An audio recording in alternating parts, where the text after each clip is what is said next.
Hey guys, welcome back to the channel. This is story about what if neglected Naruto inherited his parents' power part 1. Before I start, please do support for more amazing content and comments for part 2. Do consider to subscribe my channel and share my video to your friends and check out the description as well. Let's start the video. Nothing but rain could be felt as Minato managed to defeat the almighty Kyuubi no Yoko. He was lying on the ground looking at the sky as it was crying because of what he had to sacrifice for the sake of the village. After a while, he looked at the only person that was next to him at the moment. He looked at the little infant for what seemed like forever, since he knew it would be the last time he would get to see him. Minato could only imagine the type of burden he ended up placing on his son. The young Hokage knew about the path of a Jinchuriki, and he very well knew that their lives were far from normal. He remembered the request he made to those he called his family, but Minato was skeptical to believe that the village would treat him as the hero he deserved to be. The fox was responsible for so many deaths and destruction that the civilian population would think it would be wise to simply kill Naruto and end their misery. Even on the verge of dying, Minato was crying now.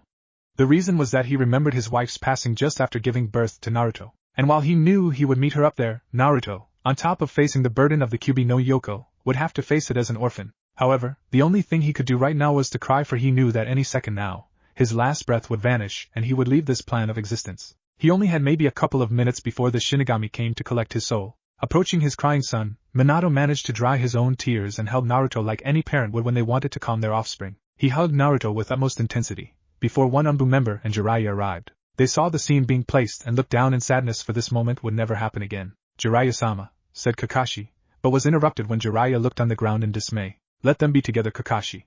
This will be first and last time father and son get to spend some time together." The sad part is that Naruto won't even remember, but at least Minato could go to the beyond with the notion of what it meant to be a father, said Jiraiya with the utmost control on the outside, but on the inside, he was holding his tears from falling down his face. However, just looking his prodigy crying as well, Jiraiya wasn't strong enough and just let it all out. He began to cry as well, knowing deeply what Minato was thinking at the moment. They saw the light vanish from Minato's eyes, but instead of falling on the ground hard, the blonde Hokage gently laid Naruto on the ground next to him on the ground before letting gravity run its course. After that, Jiraiya approached the two blondes and kneeled next to Minato, closing his eyes and offering a silent prayer for the gods. While this was going on, Kakashi approached and hugged the crying baby before looking at Jiraiya to know what to do. "Jiraiya-sama, what should we do now?"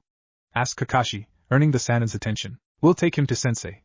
I believe he's at the Hokage's office right now, dealing with the emergency issues." "I believe Minato here gave instructions to him," said Jiraiya, earning a nod from Kakashi. At the Hokage's office, the Sandaime Hokage was found once again seating behind the most honored table in all of Konoha like he did at the last great shinobi war. However, the old man was really feeling how old he was when he first seated after stepping down. It was astounding the pressure right now, and Hiruzen Sarutobi had to control his breathing so as not to feel crushed. Right now, the entire village's decisions were resting on his shoulders, and he was old enough to wish that someone would be on his shoes without even thinking of being selfishness. However, the only person ready to deal with the responsibilities of a Hokage right now was dead, so the Sandaime Hokage would have to step up once more. For now, the only order he had to give was for the remaining shinobi to gather a complete report of the damages sustained by the village because of the Kyuubi no Yoko. Right now, the hospital was filled with both wounded shinobi and civilian waiting to be treated, and Sarutobi feared that he would have to use other spaces for treatment. When both Jiraiya and Kakashi entered the door, Sarutobi managed to see the blonde infant on Kakashi's arms and sighed in dismay. For all his wisdom concerning shinobi aspects of life and the decisions that followed, Sarutobi was lost concerning the only offspring of one Namake's Minato, the Yondaime Hokage and vital key to Konoha becoming victorious at the last shinobi war. He read Minato's instructions concerning his actions and how to address his son in the future. Sarutobi saw reason behind referring Naruto as the hero that saved Konoha from the almighty fox demon. However, his old age taught him many things as to how people deal with loss. He remembered his two students abandoning their village because of it, although he at the time cursed Orochimaru's motive for leaving. Tsunade, though, left the village because she couldn't deal with the pain of losing both her little brother and her soon-to-be husband because of the war. So, the professor, as he became known throughout his career, knew that showing Naruto to the population with the truth would cause hatred and grief to those who, as Tsunade, suffered so much. Sarutobi knew that the fox would be the main reason of hatred from the population, and he feared that Naruto could end up being a scapegoat, not to mention being on the end of a considerable number of individuals who think that ending the boy's life would be the solution to their problems. "Ah, Jiraiya, I only wish you could take this seat instead of me, but you wouldn't like that, don't you?"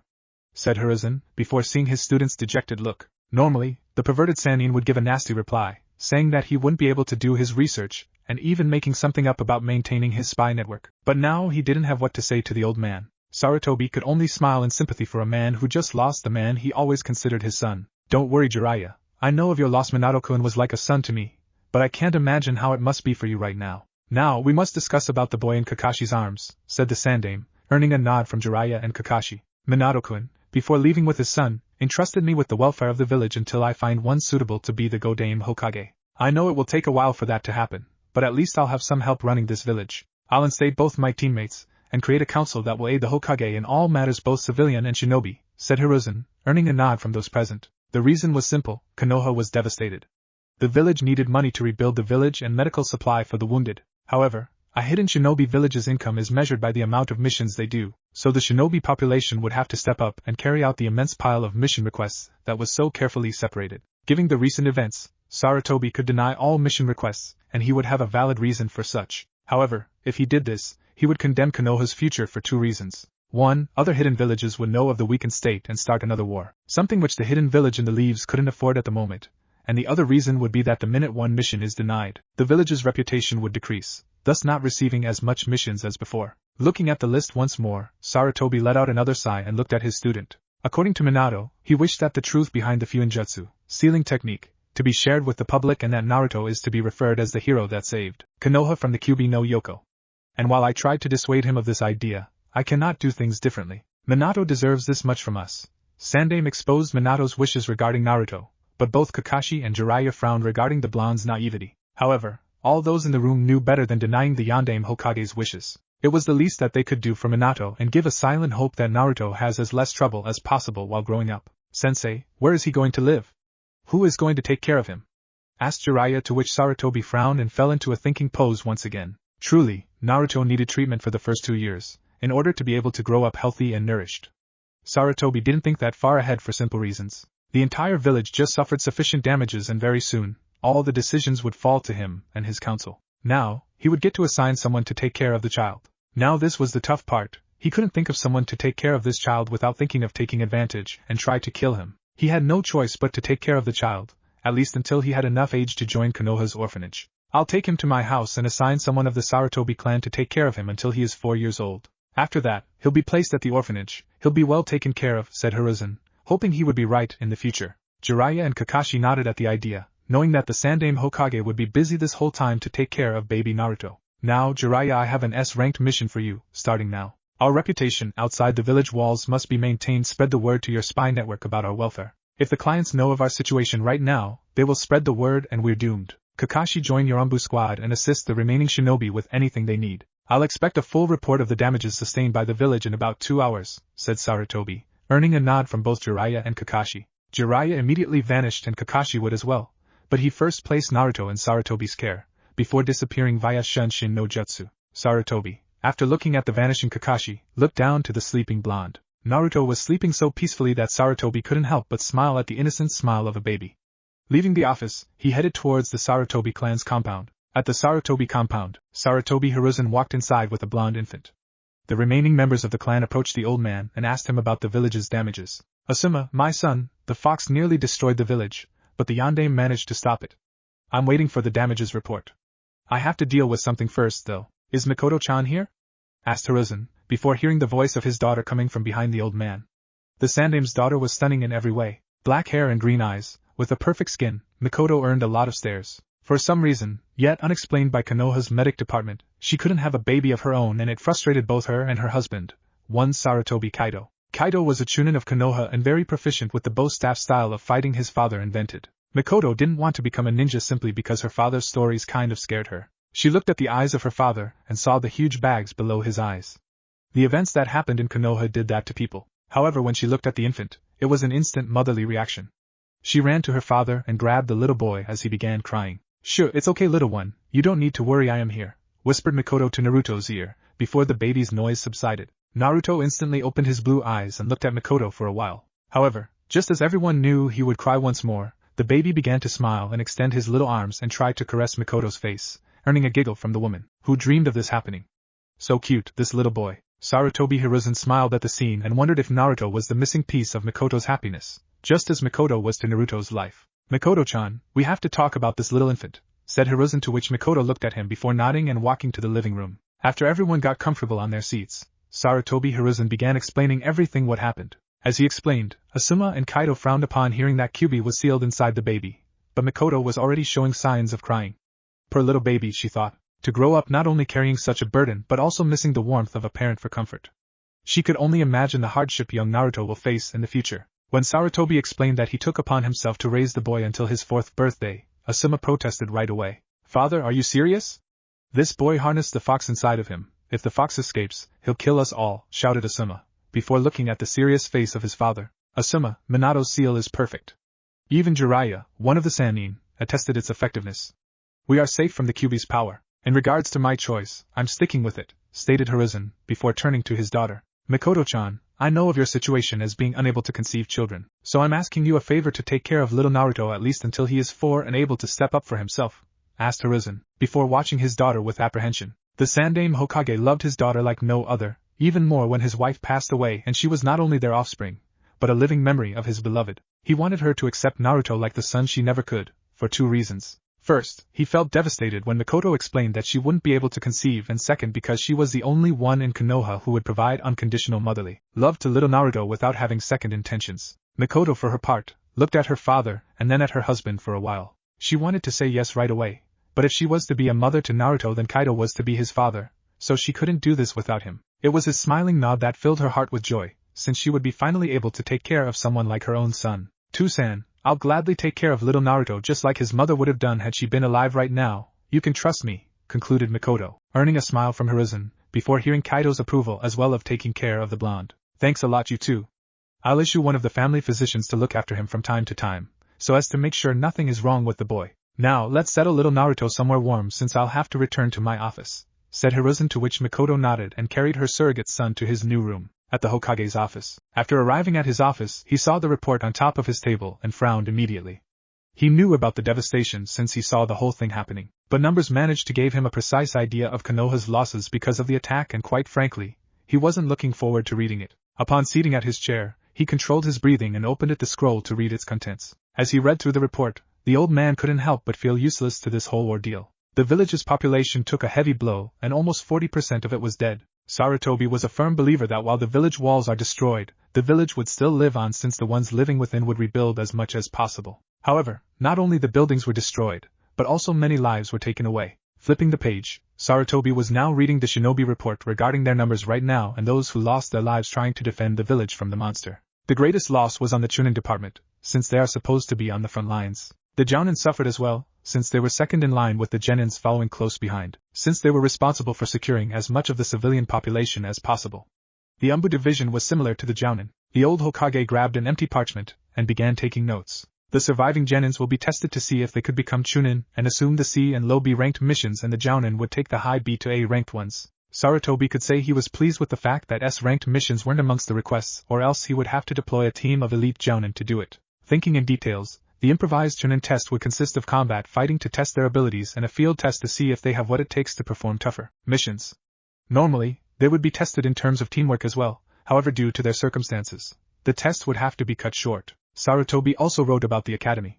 For Konoha to re-establish its military strength, the academy would have to increase its training regimen. Because of the attack, the total shinobi losses consisted of 30%, which meant close to 500 to 1,000 ninjas that would need to be replaced. After writing about the new academy, Sarutobi looked at the next page, which contained the wounded both civilian and ninjas. One thing was sure, he would request a meeting with the daimyo for some medication supply. As Konoha stands, word can't be spread of its necessities, so the Sandaime would have to meet with the daimyo in person, explaining the situation and requesting immediate assistance. Also, Sarutobi saw the damage to the buildings and frowned once more. The damage was extensive, and the old man doubted Konoha had the human resources to build everything from scratch. He would have to contract some engineers and architects for the village's reparation. However, this subject he would leave with the council as it's not shinobi related. For now, it was all he could do at the moment. As he finished reading the report, "Ginma, please appear before me," yelled Sarutobi, before the Chunin appeared. "What do you request of me, Lord Hokage?" asked Ginma as he kneeled in respect of the old man. "Ginma, please assemble my teammates Hamura and Koharu as well as all the current clan heads. I must address them right away," ordered Hokage, earning a nod from Ginma, before he vanished in thin air. Not even a half an hour later, all those who were summoned were present at the Hokage's room. "Thank you all for coming despite the recent events. I know that everyone in this room sustained great pain because of the Kyuubi no Yoko. However, I will address certain aspects in order for our future to be bright. First of all, Hamura and Koharu are to create a council that will assist the Hokage in all matter that do not concern shinobi. I trust that you two will be able to provide me with enough help for me to be able to secure the village's welfare and prosperity. Now, I've read the damage report and found that our shinobi force was heavily reduced. So it will be up to us to help increase our numbers once more. The clan heads and I will gather tomorrow to create a new Chunin exam for the existing genins to progress, and take the huge pile of missions. Also, we'll think of ways to improve the academy regimen in order to improve the quality of our future shinobi. Any questions so far? Asked Sarutobi, before he saw the Nara clan head raise his hand. Hokage-sama, if I may ask, how did the Yondaime manage to defeat the fox? I know it's not related to your explanation so far, but the village deserved to know the truth, said Shikaku, before seeing the new Hokage sigh in dismay. I apologize for not explaining to you about it, as I had a lot to process in my mind. I'll explain everything to you, said Sarutobi, as he began to explain the story behind the fox's sealing on Naruto. The old man told them everything, of course leaving the part where Uzumaki Naruto is the son of the Yondaime. To say the clan heads were surprised would be an understatement. They all heard Minato's wishes to Naruto being treated as the hero that saved Konoha from the wrath of the fox, and while some of them felt pity of the boy, others thought the opposite. Of course, those who wished against his living were those who sustained a great number of losses and couldn't put it past them to realize that the boy did nothing to receive such death sentence. I'll soon address the population to explain the same thing I'm explaining to you all and tell them about this village's hero as per Minato's wishes. That will be all for now, and I'll see everyone tomorrow for the meeting, said Sarutobi, before seeing the clan heads along with Hamura and Kohara leaving the office. However, only one remained and Sarutobi addressed him. What is it, Kakashi-san? Asked Sarutobi, seeing the frown and dismay from the man who thought of Minato as his father. Hokage-sama, pardon me, but I'm concerned about Naruto's safety after you tell the news to the population. They will certainly think of a way to kill him in hopes of getting rid of the fox, and we can't let Sensei's son unprotected, stated Kakashi, earning a nod and understanding from the Hokage. Kakashi-san, my son-in-law will be responsible for his well-being until I can find a suitable suitor to protect him at the age of 4. He is one of my clan's finest, and no civilian would dare break in my clan's house and try assaulting Sarutobi Kaido. Also, both Asuma and I live there as well, so I believe Naruto will be well protected. I know you're concerned about the boy Kakashi, but right now we have most urgent matter to attend, like the village's reconstruction, said Sarutobi, earning nod from Kakashi before the silver-haired man vanished. At night inside the Sarutobi compound, Sarutobi Hiruzen did not require much sleep in his life. Even in his old age, the Sandaime Hokage was always alert to his surroundings and only needed close to 4 to 5 hours of sleep. However, tonight he would settle for a full 8-hour sleep, after what happened today. After the meeting in his office, he assembled the villagers and explained what happened and about one Uzumaki Naruto as being the hero of Konoha. However, after he explained, the villagers immediately began to shout for the child's elimination as expected. While the old man knew about this, he expected that some of them understood the boy's side, but instead he had a unanimous vote. It wasn't until Sarutobi unleashed his killing intent that the crowd stopped talking in fear of unleashing the professor's wrath. Now Sarutobi knew that perhaps his son-in-law wouldn't be enough to protect Naruto. He would have to place an umbu to protect the house from the outside in order to prevent anyone from breaking in the compound's territory. He conversed with his son-in-law and explained that he would be full-time with his wife taking care of the baby instead of doing missions for the village. Kaido at first urged the man to reconsider, but after some reasoning from the old man, he accepted his duty and gave an oath to protect Naruto like he would protect his own son. Closing his eyes, Sarutobi was in less than 5 seconds, already asleep as he would need his full energy tomorrow. At Naruto's room, the infant was asleep as well. He had a lot of milk from Mikoto, and now he felt like sleeping just like any baby whose stomach was full. However, inside of him, someone wasn't happy as sounds of screaming could be heard. The fox demon was responsible for almost leveling the entire village, and now here he was trapped inside a baby. He would slam his body on the cage, but to no avail since the seal placed in front of it prevented the fox from escaping. Damn that puny human, how dare he do this to the almighty Kyuubi no Yoko. I'll skin him alive for this, screamed Kyuubi, clearly not bothered that Minato was already dead because of the sacrifice that he needed to do. His chakra was flaring like crazy inside Naruto's stomach as the fox tried everything to break free of his prison. The seal, though, wouldn't allow it as it managed to harden the cage once more, thus preventing the chakra to leave the cage. However, the seal wasn't strong enough to contain the fox's chakra and Kyuubi was able to leak some of it outside the cage. From the outside, Naruto woke up violently and began to scream with pain as the fox's chakra began to surround his body. Almost immediately, the chakra was felt by everyone inside the compound as they rushed to Naruto's room. The Sandaime felt it the second it emerged and cursed the heavens for not giving the village some peace after everything that happened. He was the first one to arrive at the scene and saw the red chakra pouring out of Naruto's tiny body. Afterwards, Kaido, Asuma, Mikoto and Naruto's medic Nin arrived as well. Father, what's happening? I thought you said the seal would keep Kyuubi at bay, shouted Asuma. But Sarutobi wouldn't hear it and inspected the seal. The seal didn't break, it's still intact, so Kyuubi must be leaking its chakra somehow, thought the Sandaime as he considered doing something to subdue the fox's chakra back to the seal. The old man Hokage would do something with his limited Fuinjutsu knowledge, but out of nowhere, the seal on the blonde's stomach began to shine for a while, before the red chakra disappeared. However, Naruto's pain didn't stop and the medic Nin rushed to see what was causing such pain. Mikoto was holding her heart and barred her face on her husband's chest. She didn't want to see her surrogate son like this, she didn't want to hear him cry any longer. The medic began to scan the little body to see where the pain was coming from, until he reached the region of Naruto's eyes. Sighing in dismay, he used the basic healing technique around Naruto's eyes, thus subsiding Naruto's pain entirely. The boy stopped crying and soon fell asleep. Hosho-san, what's the problem? What happened with him? Asked Sarutobi, clearly concerned after he saw the man using the medic technique on Naruto's eyes. Sandaime-sama, it's with great sadness that I tell you this, and I hope that you along with your family can understand the seriousness of this situation. I don't know why or how it happened, but when I scanned Naruto's body, particularly his eyes, I found that the optic nerve was severely damaged. I believe that it happened due to overexposure to Kyuubi's poisonous chakra, explained the medic, but by the looks of those present, they didn't understand the implications. Sir, when said nerve is damaged, the main organ function is eliminated, explained the medic, this time earning gasps from both Hiruzen and Mikoto, who finally understood what happened to the boy. Mikoto dropped on the floor unconscious and Kaito grabbed her while Sarutobi Hiruzen could only speak a certain number of words. So you are saying now that Naruto, said Sarutobi, not daring to complete the sentence. But unfortunately, the doctor filled in the blanks. Naruto is blind, sir, concluded House Ho as he looked at the old man Hokage who this time didn't care if others saw him being weak. The Sandaime Hokage cheeks were stained with tears, both for him and for Naruto who wouldn't even be able to cry, because of what happened. Oh my god Minato, what will happen to you son now? Thought Hiruzen as he saw the rain beginning to fall. Are you crying as well Minato? For yet another burden has been placed on your son. 4 years had passed ever since people discovered that Naruto would never see in his life. His optic nerves were so damaged and no doctor managed to heal Naruto's sight after close to 1 month of trying. At first, Mikoto was a wreck, feeling for her surrogate son, what will soon to be his worst nightmare in years to come. Sarutobi Mikoto knew from books on the subject, that a blind person oftentimes suffers far worse than normal people, since for Naruto to learn anything, he wouldn't be able to process anything using his eyes and of course, would have to use his other senses like touch, smell and hearing. The little fellow was now sleeping on his bed and even though he already knew his disability, Mikoto was able to see that her surrogate son was smiling. By seeing this, she couldn't help but smile upon seeing Naruto put up a strong front despite being a handicapped. I have to be as strong as him with this if I want him to count on me for comfort in the future, thought Mikoto as she landed a kiss on his forehead, before covering him a little bit for warmth. Mikoto-chan, your father is calling for us in the living room, called Kaito from Naruto's door, earning the gorgeous woman's attention, before she nodded. Okay honey, I will be there shortly, said Mikoto, as he kissed Naruto once more and offered silent prayers for the little boy in the future, before closing the door and heading for the living room to face her father sitting on his favorite chair, as he enjoyed a nice cup of tea. Mikoto could very well see the bags below her father's eyes and remembered trying to reason with him to take some rest, but being rejected by Hiruzen, explaining, kindly, that until Konoha is fully rebuilt, he just couldn't afford to rest. You called for me, too-san?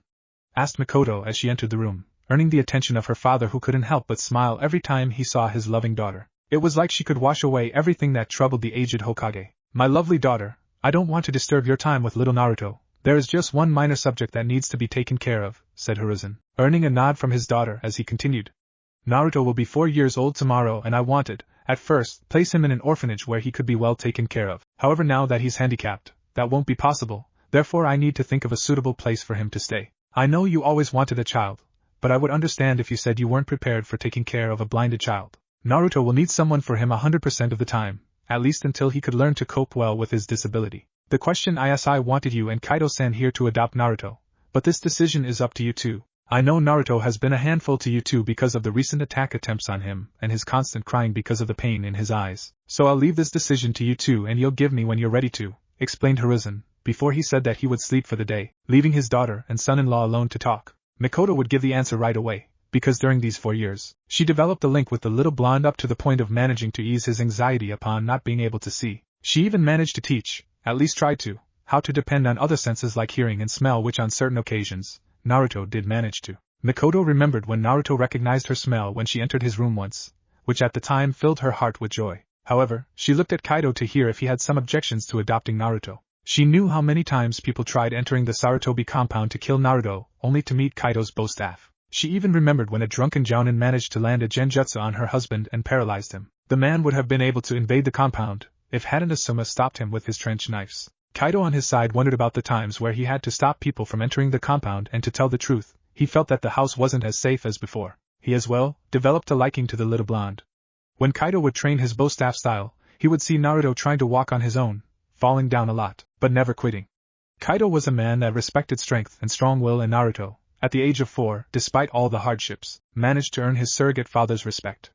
Actually, the fights he had with people that tried to break and served for training, and while he couldn't go on missions until Naruto managed to defend himself, which could take a while, he at least got to test his training against those who tried to kill Naruto. Also, Kaido loved Mikoto more than anything, and he very well knew that she developed a motherly link with Naruto. Given this fact, he wouldn't even think of disagreeing with the Hokage on them adopting Naruto. He could already picture the number of things he could teach Naruto about being a ninja, and maybe, just maybe, if his son could manage to overcome the blindness, he could very well become a full-fledged shinobi in the future. Mikoto-chan, Naruto has been as much of a son to me as he is to you. We just cannot let him go after everything we've been through as a family. I want us to teach him many things in the future, and maybe, even, teach him how to be a shinobi, even if he can't ever be one.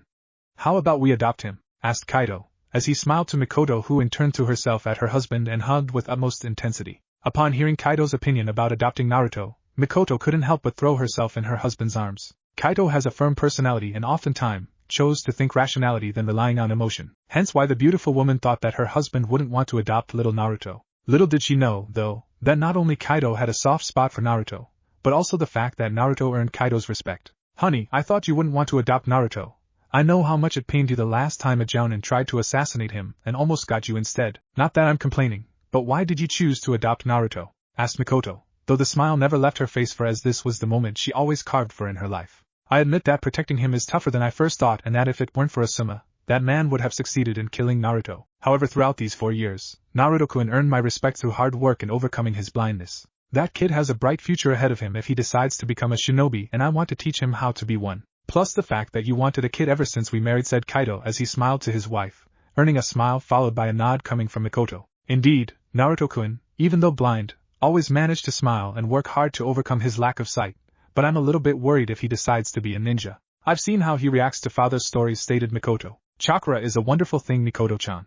With due work, Naruto can use chakra to overcome his blindness. I've seen blind shinobi just as skilled if not better than regular shinobi, because, honestly, a blind shinobi wouldn't have to worry about using his eyes for seeing, rather relying on chakra for that. Plus, he has the Yandame's blood running through his veins. We can't deny him not following his biological father's footsteps, explained Kaido, before seeing Mikoto contemplate what her husband said. Not being a kunoichi, I fail to understand the very concept of chakra, my love, but if you see reason in him becoming a shinobi, I won't be in the way. Every time my father tells him stories of ninjas, I can very well see that Naruto is hypnotized. It's just a matter of time, said Mikoto, earning a nod from Kaido, who then ushered his wife to join him in sleeping for the day, to which she accepted. The next day, Sarutobi Hiruzen smiled upon seeing the first rays of sunlight reach his window. Every time he had a good night's sleep, the old Hokage would smile for no particular reason. For him, it was a way to better clear the pending documents lying within his office desk and better deal with problems that will sure occur. Dressing his Hokage attire, Sarutobi would do his routine around the Sarutobi compound, which included visiting his still not official grandson Naruto. He wanted to know right away Mikoto and Kaido's decision regarding the child's adoption, but thought against it since he didn't want to pressure any type of decision. As he walked through the compound's corridors, he received greetings from his servants and family members that enjoyed waking up early. After a while, he reached Naruto's room, before being surprised that Naruto was already awake and using his hands to feel the braille. Sarutobi Hiruzen couldn't help but be amazed at the little boy's determination in overcoming his blindness, and even with a few lessons on reading braille, Naruto was already able to read simple tests without assistance. Good morning, Naruto-kun. Had a good sleep? Asked Sarutobi before seeing Naruto search for the speaker by the sound of his voice, but still failing miserably as he looked to the opposite side. But still it was commendable to see the boy learning through his disability. Hi there, Ji-chan. I slept well. I had an awesome dream as well. Want to hear it? Asked Naruto, to which Sarutobi laughed out loud, before acknowledging Naruto's request to share his dream. Actually, it was about the time where the Yandame Hokage used his ninjutsu to defeat Iwa. I dreamed that I was there with him, Ji-chan, and the nice part of it all was that even though I was blind in the dream, I managed to overcome it, and managed to aid the Yandame, explained Naruto with much enthusiasm, earning a smile from the aged Hokage. Every time this kid smiles, I can't help but smile in return. He surely can improve the mood, thought Hokage as he explained that it was indeed a nice dream, until Naruto cut the old man. Ji-chan, do you think I can become a shinobi, even though I'm blind? Asked Naruto, earning a smile from the old man who actually was waiting for said question to come. Naruto-kun, just because you're blind, doesn't mean you can't become a shinobi. It will be harder, sure, but it's not impossible. In fact, with enough training you could use your disability to your favor, said Hiruzen, before seeing Naruto display a question look. While others have to rely on their eyes to be a shinobi, you can't. If you really want to be a shinobi, I can find someone who can teach you how to become one without relying on your sight, but rather depending on chakra along with your other senses like hearing, touch and smell, explained the Hokage, until he saw the face of pure realization coming from Naruto, and even though his eyes displayed a lifeless green, the aged Hokage could see the will of fire emerging within Naruto's facial expressions. Really, Ji-chan? Can I really become a ninja? That's awesome. I'll be the best shinobi ever, just you see, Ji-chan. I'll be the best ever, shouted Naruto, shooting his hands up in the air, earning laughter from the Hokage. With this attitude, Naruto, there's nothing that will stop you from accomplishing your dream. Train hard and learn to live without your eyes. You'll need this type of experience before you can become a shinobi, said Hiruzen, earning a nod from Naruto before he positioned his hand on the chair, so that he could sit on it and return to his story. At the Hokage's office. After arriving at his office, Sarutobi Hiruzen scanned his desk to see the report on the village's reconstruction. 4 years ago, he and the clan heads devised a plan of action to rebuild the village along with better improving their shinobi program to a point that even with the foxes' attack, the village's income didn't decrease. With Chunin and Jounin handling, truth be told, more missions than they could afford to, and Jiraiya keeping bad information out of the clients' ears, it seemed that the hidden village in the leaves would prosper once more in maybe 1 or 2 years. Placing the report in his first drawer, Sarutobi began to see the mission reports that already arrived from yesterday's missions. Some of them were low-ranked, mostly to help citizens to deliver important document to other countries. The other part contained A and B ranked missions that scaled from protecting caravans to top assassination missions. A few S-ranked requests reached Konoha, and those were handed by elite Jounin, or even Exumbus that chose to leave the squad in favor of better aiding the village through these desperate times. A sudden knock on the door alerted the Hokage, before he saw both Kakashi and Jiraiya entering the office. Kakashi was now dressed as a Jounin instead of the regular Umbu outfit, since he was among others who chose to do missions for the village and bring income to the village's vaults. Jiraiya-kun, Kakashi-kun, nice of you to drop by this lovely morning. Take a seat, this won't take long, said Sarutobi, before he got up and picked 2 copies to hand to Kakashi and Jiraiya. What is this, sensei? Asked Jiraiya as he opened the scroll which detailed plans about one little blonde in particular. That, my student, are my plans concerning little Naruto. Soon, he will be 4 years old, and as I said before, he would be placed in an orphanage. However, something happened 4 years ago, and I thought best not to divulge to anyone outside my family out of fear of wrong people overhearing. The truth is Naruto lost his vision due to overexposure of the Kyuubi's chakra, said Sarutobi, pretty much dropping the bomb on the room, as silence reigned the mood entirely. Both Kakashi and Jiraiya were visibly horrified right now. Bearing the burden of the Kyuubi as an orphan was hard enough on Naruto, and now losing his sight wasn't something of this world, they both thought. Sensei, why didn't you tell me this? Shouted Jiraiya, before seeing the dead serious look in his sensei's eyes. This is a sensitive topic, Jiraiya. My son-in-law already had to protect Naruto 20 times from imbeciles whose names I rather not divulge from fear of delivering pure rampart. In the jail cells, do you imagine what would happen if these attacks would increase if they know said information about Naruto? Now, as you read throughout the scroll, I plan to teach Naruto how to be a shinobi as well as overcoming his disability, stated Sarutobi, before seeing Kakashi about to speak something. Hokage-sama, how is he doing? I know I didn't take the liberty to visit him ever since he was born, but he's my old sensei's son, and said Kakashi, but couldn't complete the sentence, since he felt kind of guilty for not visiting his sensei's legacy. Sarutobi, though, smiled and explained that Kakashi has been on missions non-stop and wouldn't have the time to visit little Naruto. Do not worry, Kakashi, Naruto is fine. My daughter is taking care of him together with my son-in-law. Also, I've been talking with them to adopt Naruto, said Hiruzen, earning a smile from both Jiraiya and Kakashi. They didn't agree with placing Naruto in the orphanage even if he could see. Jiraiya looked at the scroll once more and then spoke to the Hokage. So how do you propose to teach him in overcoming his lack of sight? Asked Jiraiya, to which Hiruzen nodded, smiling. One of our recently promoted Jounin, as you know and already worked with Kakashi, happens to be blind. His name is Tobitake Tanbo. He can teach Naruto how to overcome his blindness, and even teach him some basic abilities to better aid Naruto throughout the academy in 2 years, stated Sarutobi, earning a satisfactory nod from Kakashi, who in turn remembered Tanbo. For someone who rather usually relied on using the Sharingan, Kakashi was amazed at the man for moving just as good if not better than the other Jounin that were on the mission. Did you talk to him yet? Asked Kakashi, to which Hiruzen negated with his head. I plan to do it today, since he has yet to return from a B-ranked mission I sent him at a village nearby. On occasions, I've read stories to Naruto about the ninja life and the boy just asked for more. He has his father's blood running through his veins and wouldn't be fair to keep him from following his father's footsteps. Also, if my daughter and her husband adopt him, they will teach him a lot, hence why he will be able to overcome his blindness and grow stronger than most. Could you both imagine not having to rely on your eyes?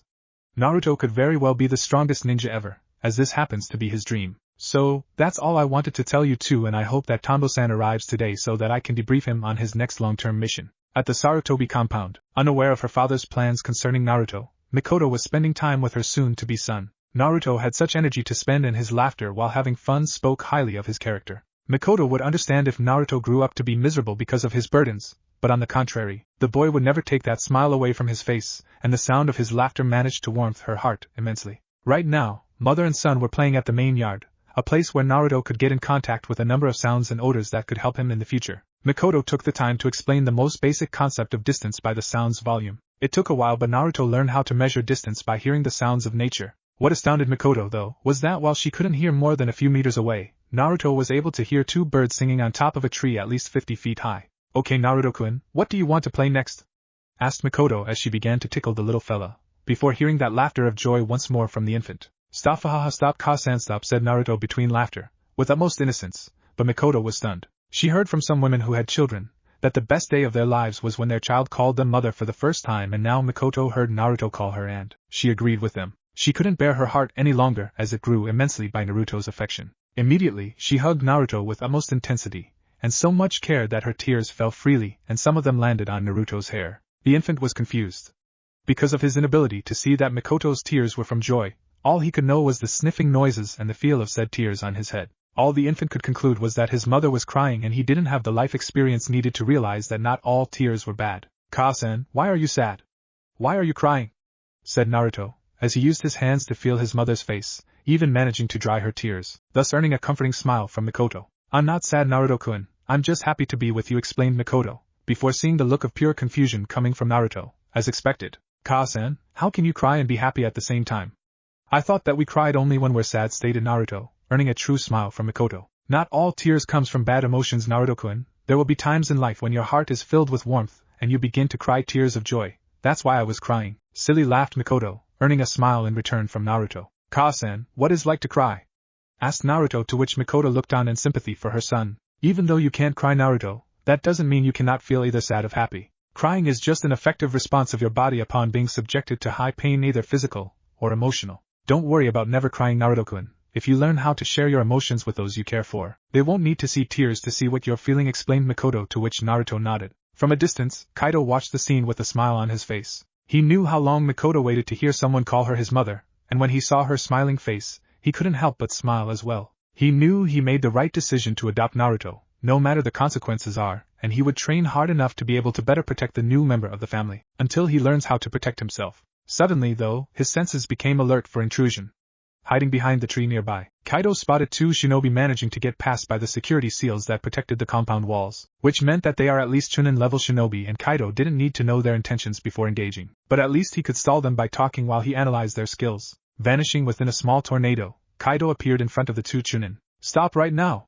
You who dared to invade the Sarutobi compound, tell me your reasons, or I will be forced to kick you out of here and request your execution for trespassing private property without proper authorization," said Kaido, before seeing the two Chunin preparing a couple of kunai, before the one with the green shirt spoke. "We are here to kill the demon and all those associated with him. We'll be heroes," said the man, to which his partner only nodded, before falling in fighting stance. That Kaido recognized as an advanced version of the academy style of taijutsu. "There will be no killing today as long I'm here," said Kaido, until he took his bow staff and charged the Chunin, who, upon seeing the imminent attack, threw a barrage of kunai at Kaido.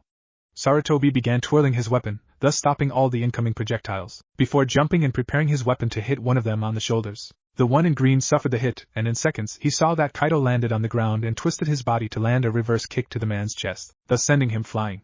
The other one with a blue shirt charged Kaido as he began doing some hand seals for a small fire technique, Katon Enden, fire release, fireball jutsu. Kaido would laugh at the man's pathetic attempt of attack, but instead he just settled for a jutsu of his own. "It's pathetic to use such an attack. Take this Katon Gakaki no Jutsu, fire release, grand fireball jutsu," whispered Kaido as he exhaled a huge fireball, thus not only overwhelming the tiny flame but also engulfing the stupid Chunin entirely.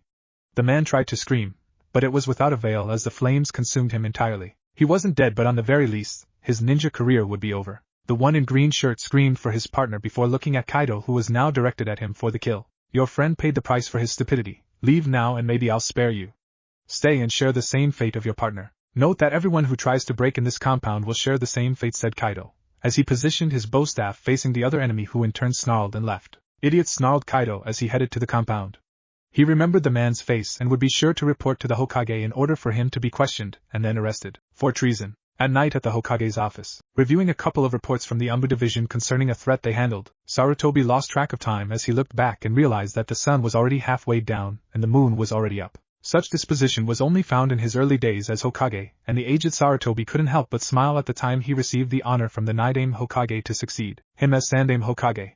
Hiruzen couldn't help but wonder if he cared for the village as much as the Shodame and Naidame Hokage did. The Senju brothers, as Hiruzen called them sometimes, would stay in this very office from the time the sun emerged to the time where all lights in Konoha would be turned off. In other words, pretty late at night. Whereas Hiruzen stayed at least until dinner was served in his house, which although was later than most places, it didn't match his predecessors. Hell, even the Yandame Hokage stayed longer than the old man. However, with old age, the brain is better prepared to deal with hard situations much faster. The old man Hokage was just about to get up from his chair when a knock soon followed. Before the very presence he was waiting for entered the room. "You wanted to speak me, Hokage-sama? Sorry it took a little while for my mission to end, but here I am," said Tanbo as he closed the door and positioned himself in the middle of the room. Sarutobi couldn't help but chuckle as a blinded man was actually staring at him directly, since he knew Tanbo to be blind. Not much could be described from Tanbo's close attire since he chooses to be rather undistinguished among other with the regular jounin attire. The only difference, though, was that his head would be covered in straps, leaving only his mouth free, and he would hear his headband in front of where should be his eyes are. "Ah yes, Tanbo-san, please come. I was about to retire for the night, but you managed to get me here. This will be quick on my part. I am issuing you on another mission. I understand you hold no ill intent against the little kid who was used to contain the Kyuubi, so you're the right choice for this mission, amongst other reasons as well. You see, Tanbo-san, little Naruto wants to be a ninja, and due to certain complications, Naruto found himself unable to learn what's necessary on his own, thus needing someone to tutor him in such aspects. That's why I thought of you to be his tutor at least until he enrolled in the academy," said Sarutobi, before looking at Tanbo, trying to gauge his reaction, but to no avail. The straps covering his entire face kept the Hokage from studying any sort of facial emotions.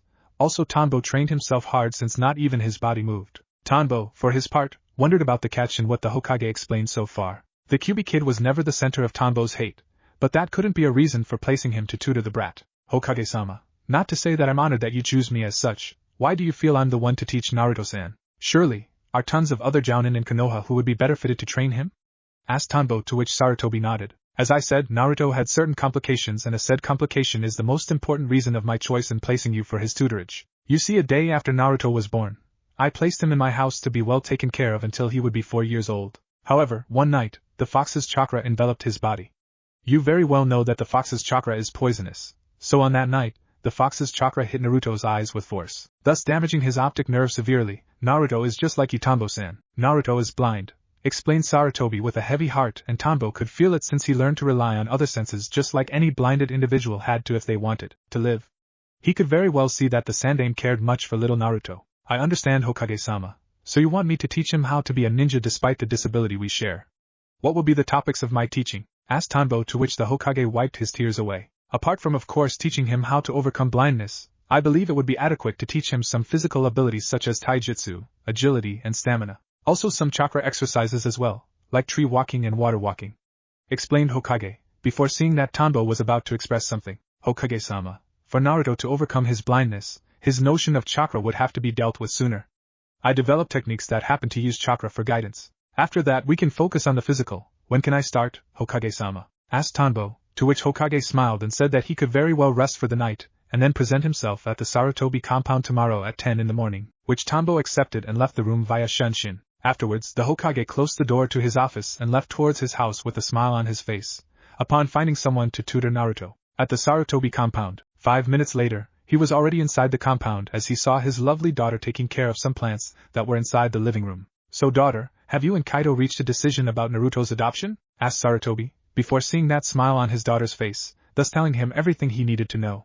"Okay then, go and call Kaido-san, I have good news to speak to both of you," smiled Sarutobi as he reached his favorite chair and seated before seeing his daughter reach her husband. It seems Naruto's future won't be so dark, after all, thought Hiruzen as he drank a cup of tea, while wondering about his new grandson's future as a shinobi. After leaving the Hokage's office, Tanbo went to his house in order to prepare his material for young Naruto to study under his tutelage. The man couldn't help but feel pity for the boy for sharing the same disability and, of course, sharing the same dangerous path he faced upon growing up. To top that off, Naruto was the container of the one to whom the population generated their anger in a rather absurd way. Sometimes, being blind had its advantages, Tanbo reasoned, and one of them was that no matter how much pain he endured on his path, nothing could top the pain he had to endure when he lost his sight.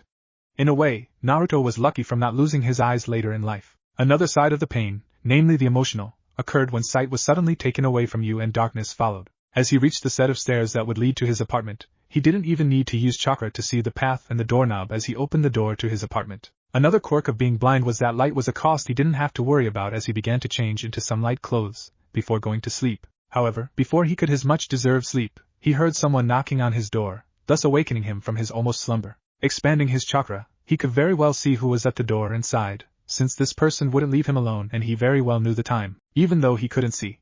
Getting out of the bed, he opened the door before seeing the woman in front of him gasp at the utter darkness inside the man's apartment. "Geez, Tombo, every time I look at your apartment I got chills down my spine," said the woman, before seeing Tombo sigh in dismay. "Sorry there, Anko, since I'm blind, I kind of don't worry about light and all." "What do you need?" asked Tombo, earning a snort from Anko, before she placed both her hands on her waist. "I was wondering if you have any beer inside. I'm real thirsty and no one at the bar wanted to sell more of the good stuff," complained Anko, before seeing a smile on her neighbor's face. "I think they know you too well, Anko. I'd be accurate to believe that one more and you'll be summoning snakes to scare anyone who makes a pass at you. I wonder what happened to the last guy who did it, though. I swear, the snake was 20 feet high and I clearly remembered the sounds of ribs breaking. How much was it?" 10, laughed Tombo, before dodging a taunting punch on his arms, which at first scared Anko, but she was getting used to see a blind man having better instincts than a normal shinobi. "I'll go get your beer, Anko. I would invite you to come in, but as you can see, you wouldn't see a damn thing," said Tombo as he went back to his apartment while laughing at the joke he pulled. But Anko only snorted at the blind smart-ass remark. "Here you go, Anko, and don't scream too much. I happen to have sensitive ears," said Tombo, before once again laughing his ass off, before entering his apartment once more. Tombo happened to graduate at the same time as the snake mistress Anko Mitarashi, and he was one of the few who didn't judge her because she was apprenticed to the snake Sannin. Because of that, they befriended each other over time and even got to rent near apartments. They would help each other, with Tombo faking to be her boyfriend when she wanted to ditch a guy, and Anko teaching him some quirks about how to detect human behavior without resorting to the eyes. Working so much with Marino Abiki, Konoha's head of interrogation, she learned how to catch someone lying or either trying to dismiss some important issue they don't want answered. In fact, this very disability was what caused Tombo to fail his jounin exams many times before. One of the exams consisted of taking information out of an enemy and being able to point whether the guy was lying or not. As soon as he reached his bed, Tombo thought about his meeting with young Naruto tomorrow and the material he needed to gather for the boy. Going to his library of books written in Braille, he picked up a few that were vital to Naruto's growth as a blind shinobi. They consisted of chakra introduction, chakra control and some low-level ninjutsu. He picked one for physical exercises.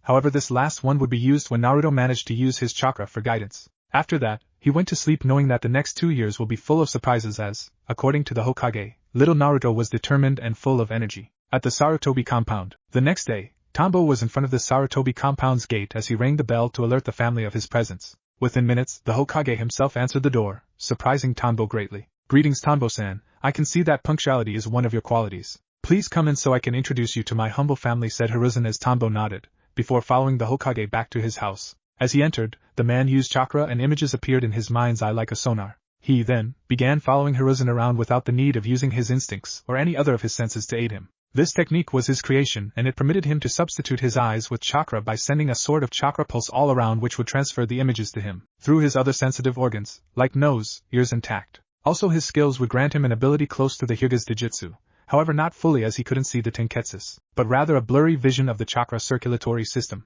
This said ability was what made him gasp once he looked at the living room and saw 5 chakra systems. He recognized 4, which belonged to, respectively, the Hokage, Jiraiya, Hatake Kakashi and Sarutobi Kaido. However, it was the 5th chakra that surprised him as it belonged to the little infant who was standing next to a woman he didn't know. "I can't believe he's just 4 years old. His chakra capacity is bigger than a genin already. His chakra coils are considerably thick for someone his age, but I have no doubt it will grow at least this size in a while, meaning that by the time he is 6 years old, he will possess more chakra than a chunin. I guess chakra control will be the focus of his training. I'd imagine him using my technique and receive the entire village's landscape. As some of you know or might not know, this is Tombo and just like Naruto-kun, he also lost his sight.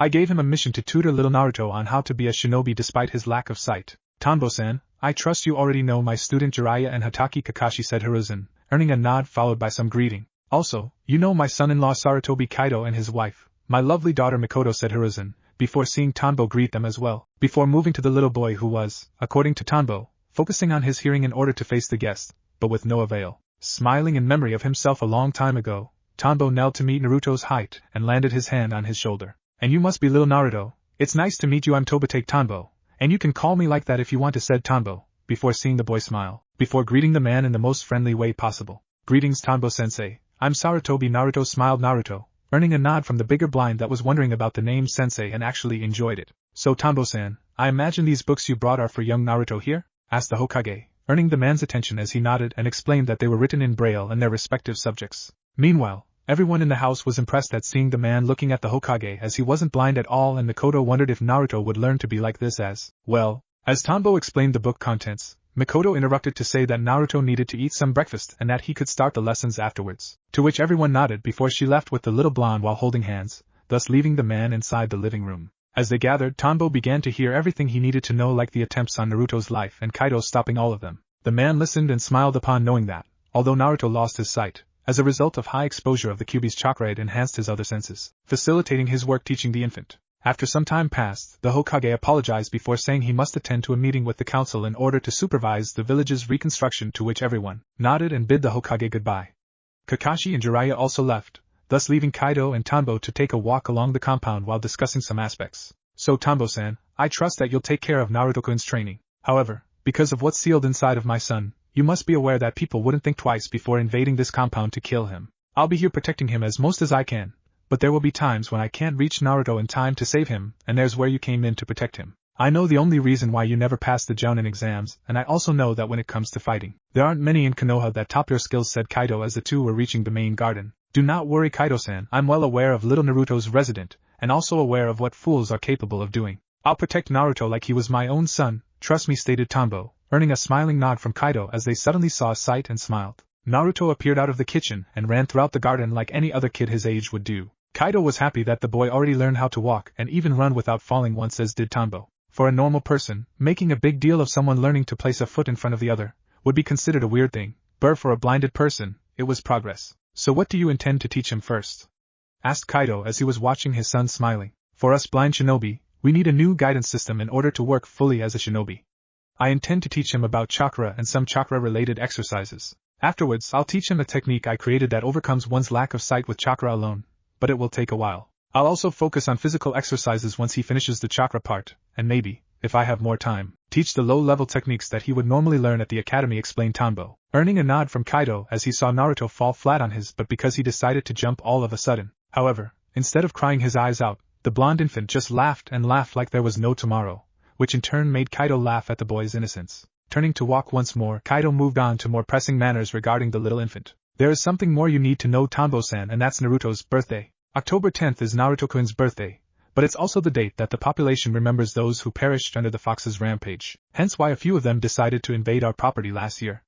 On this date, we Sarutobis make a line around the house to protect Naruto from the sure onslaught. Last time, we managed to capture close to 4 Chunin and a couple of genin, said Kaido, earning a nod from Tambo. Being blind taught him how to control his anger, but the trouble these fools caused because of their idiocy was enough to set him on edge, even if he didn't show it. After a while, the two men stopped walking and entered the house to see that Naruto was in the living room with his mother while reading out loud for her. The woman couldn't help but be proud of the blonde finally being able to read and fully understand the Braille written texts and books. Hey Mikoto-chan, it seems little Naruto finally learned how to read. It's amazing, smiled Kaido, surprising his wife, since she didn't see him, before smiling and nodding back.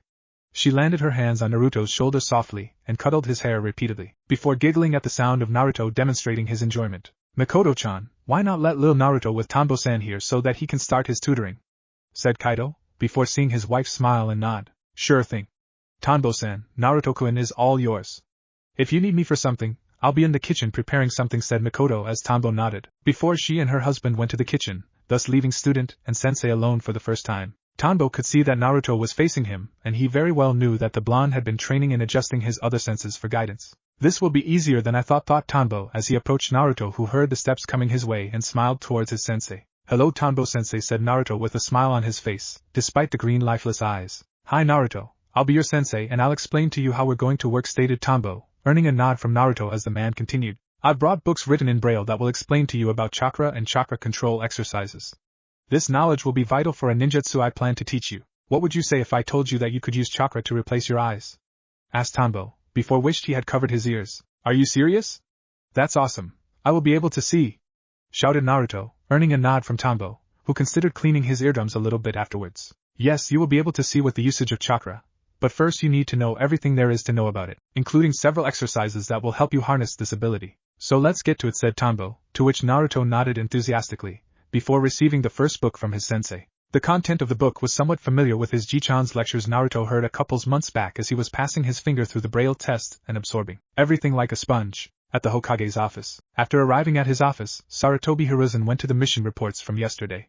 It became a routine to the old man as he read through every single report. From a simple C rank to the dangerous A ranked missions, he read it all and was surprised with the success rate of Konoha's missions. Out of 40 reports he read throughout the morning, 28 of them were successful with 4 non-successful, but no casualties. It saddened the old man to read that a couple of Chunin lost their lives in the line of duty. Hiruzen didn't care for names or fame, hence that any nameless ninja that died because of the mission set by the Hokage brought immense pain to his old heart. They were all brave ninja who believed in the will of fire, he thought, and he knew that they would be able to rest in peace, knowing that they did their best for the village's prosperity. The Sandaime Hokage was a keen believer of the term family, and he considered all shinobi as a part of a united family against those who wishes harm to innocent people. Immediately, the old Hokage wrote in his agenda to visit their families in order to honor their beloved and offer them his condolences. It was a practice that the Yondaime Hokage started and Sarutobi decided to continue the tradition. Afterwards, the old man moved on to the pile of mission requests to be handled by shinobi. There were a lot of caravan protection missions and even some individual escort ones, but Hiruzen smiled upon knowing that Konoha's merchants were increasing the village's economy by trading goods with other villages.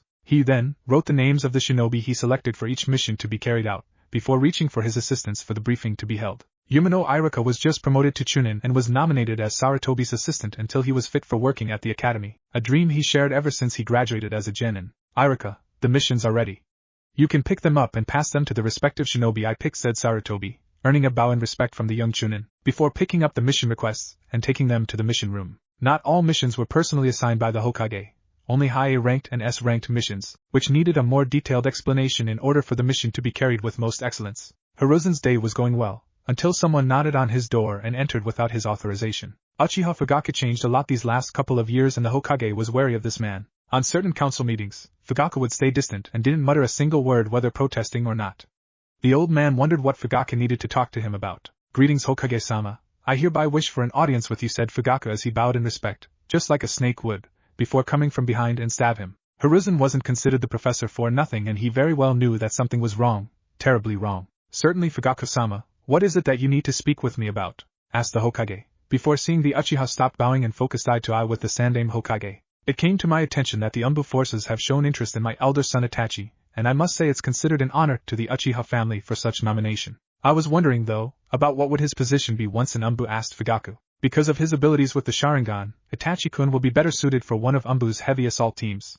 Which team, though, will be chosen by the Umbu commander? I must say that I'm impressed with your son Fugaku-sama. Not many shinobi gets drafted until reaching a considerable age. I'm sure his skills speaks highly of him to warrant such interest, said Hiruzen, while expecting the man to show his pride to his prodigy son. However, nothing indicated that Fugaku was proud of his son and Hiruzen was wondering about such behavior inside the Uchiha compound. I appreciate the information Hokage-sama and I'll take my leave now, said Fugaku before bowing once again and leaving the office. Hiruzen frowned at the man's attitude and immediately called for the Umbu. Within seconds 2 of them arrived at the office as they knelt in front of the Hokage, while waiting for their orders. Your orders, Hokage-sama? Said the one with the hawk mask. I'm issuing an S-rank long-term mission to you too, Hawk-san.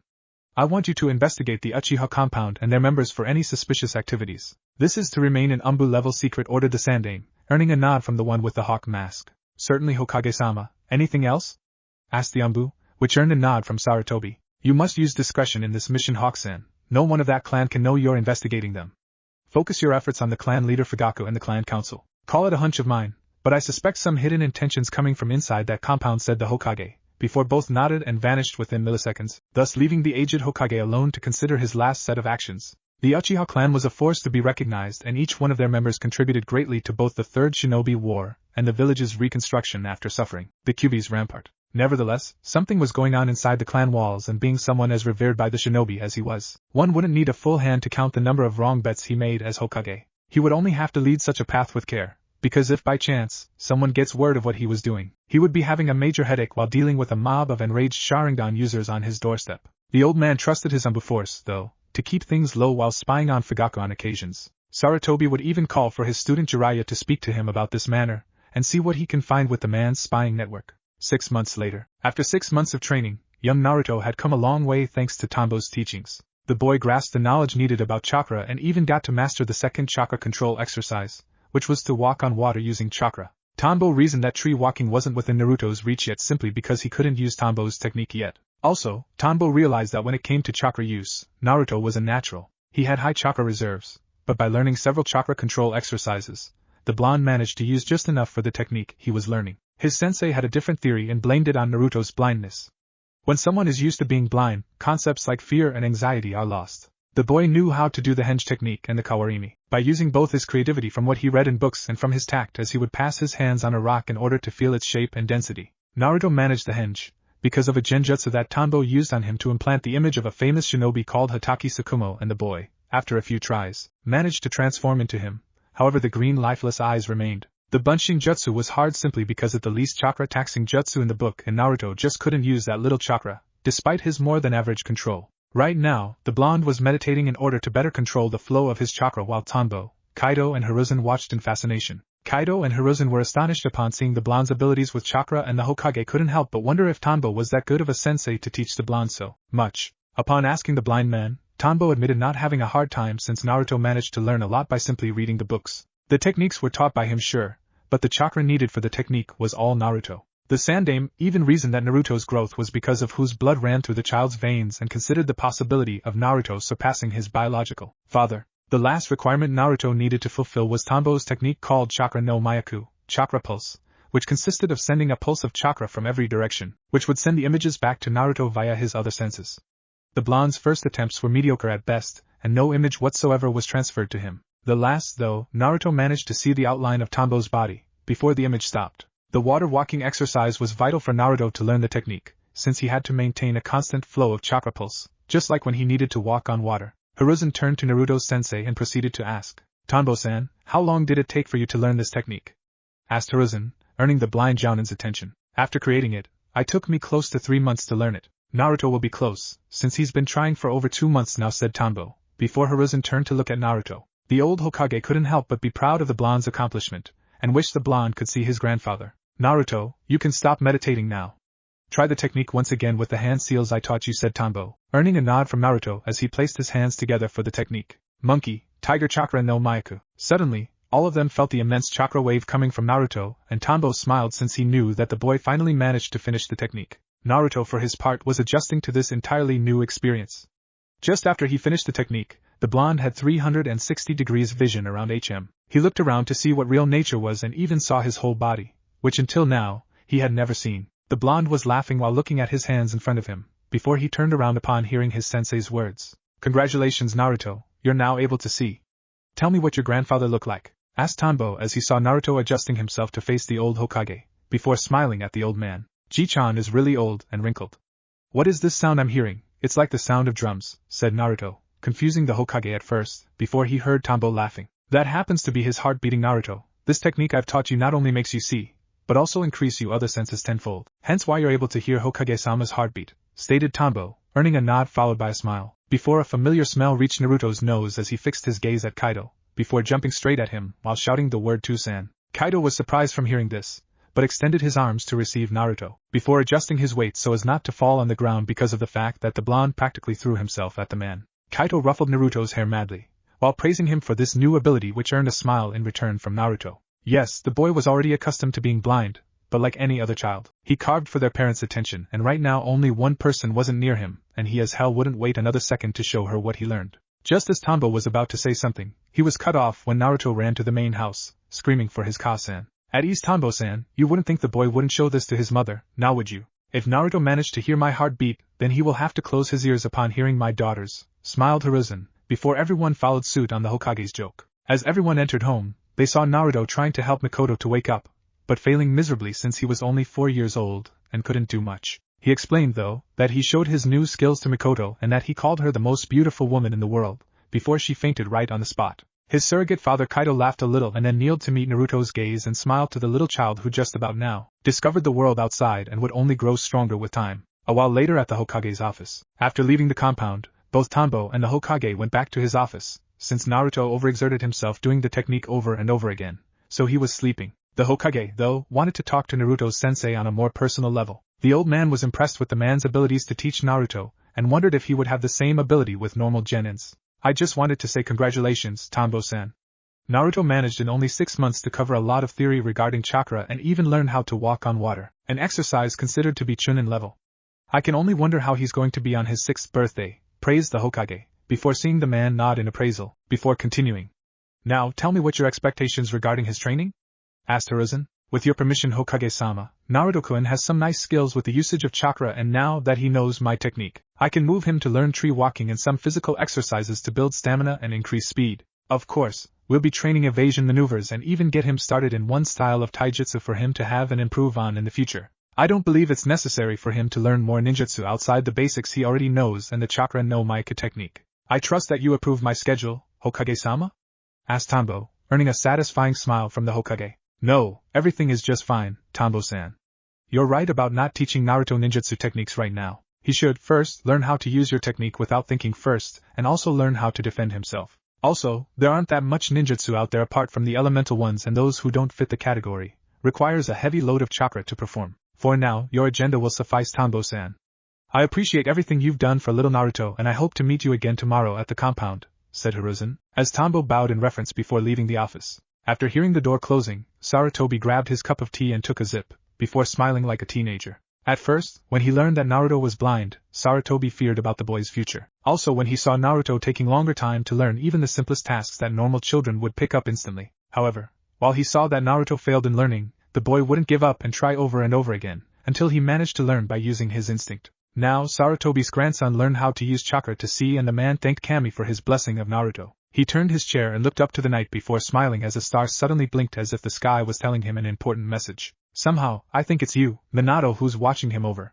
I can see that it's your blood that runs through his veins. It's been 2 years since Naruto first learned how to see by using chakra, and his overall skills only improved with time. Chakra-related exercises were easy for him because of his adaptation regarding the chakra no Maika technique. But while the water walking didn't require watching where you're going, the tree walking exercise proved to be quite difficult for the little blonde. Because of his inability to see properly, Naruto had to use his technique together with focusing chakra on his feet to cling to the tree, hence why a little over 2 weeks was needed for him to adapt. After that though, if one were to look for Naruto, they would be able to find him climbing everything from the compound walls to the trees that surround it. Another focus of his training was taijutsu and physical-related exercises to build stamina, endurance, and his muscularity. The exercises were very demanding, and his surrogate mother even joked that Tanbo was the only person that managed to tire little Naruto.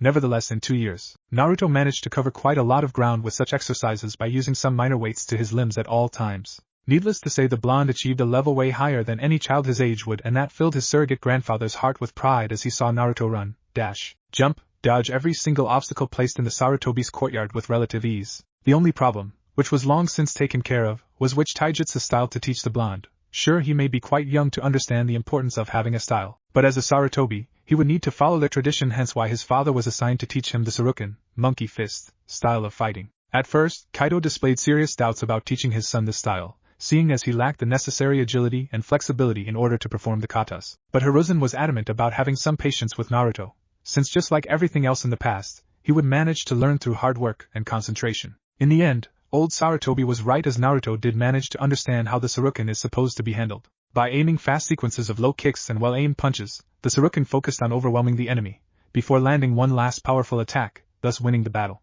Of course, it wouldn't be possible for Naruto to learn the monkey style in 2 years, but he was taught the basic principles of the style with a couple of braille-written books to help him understand the basic katas as well as create some new ones in the future. One special attribute of the monkey style is its versatility.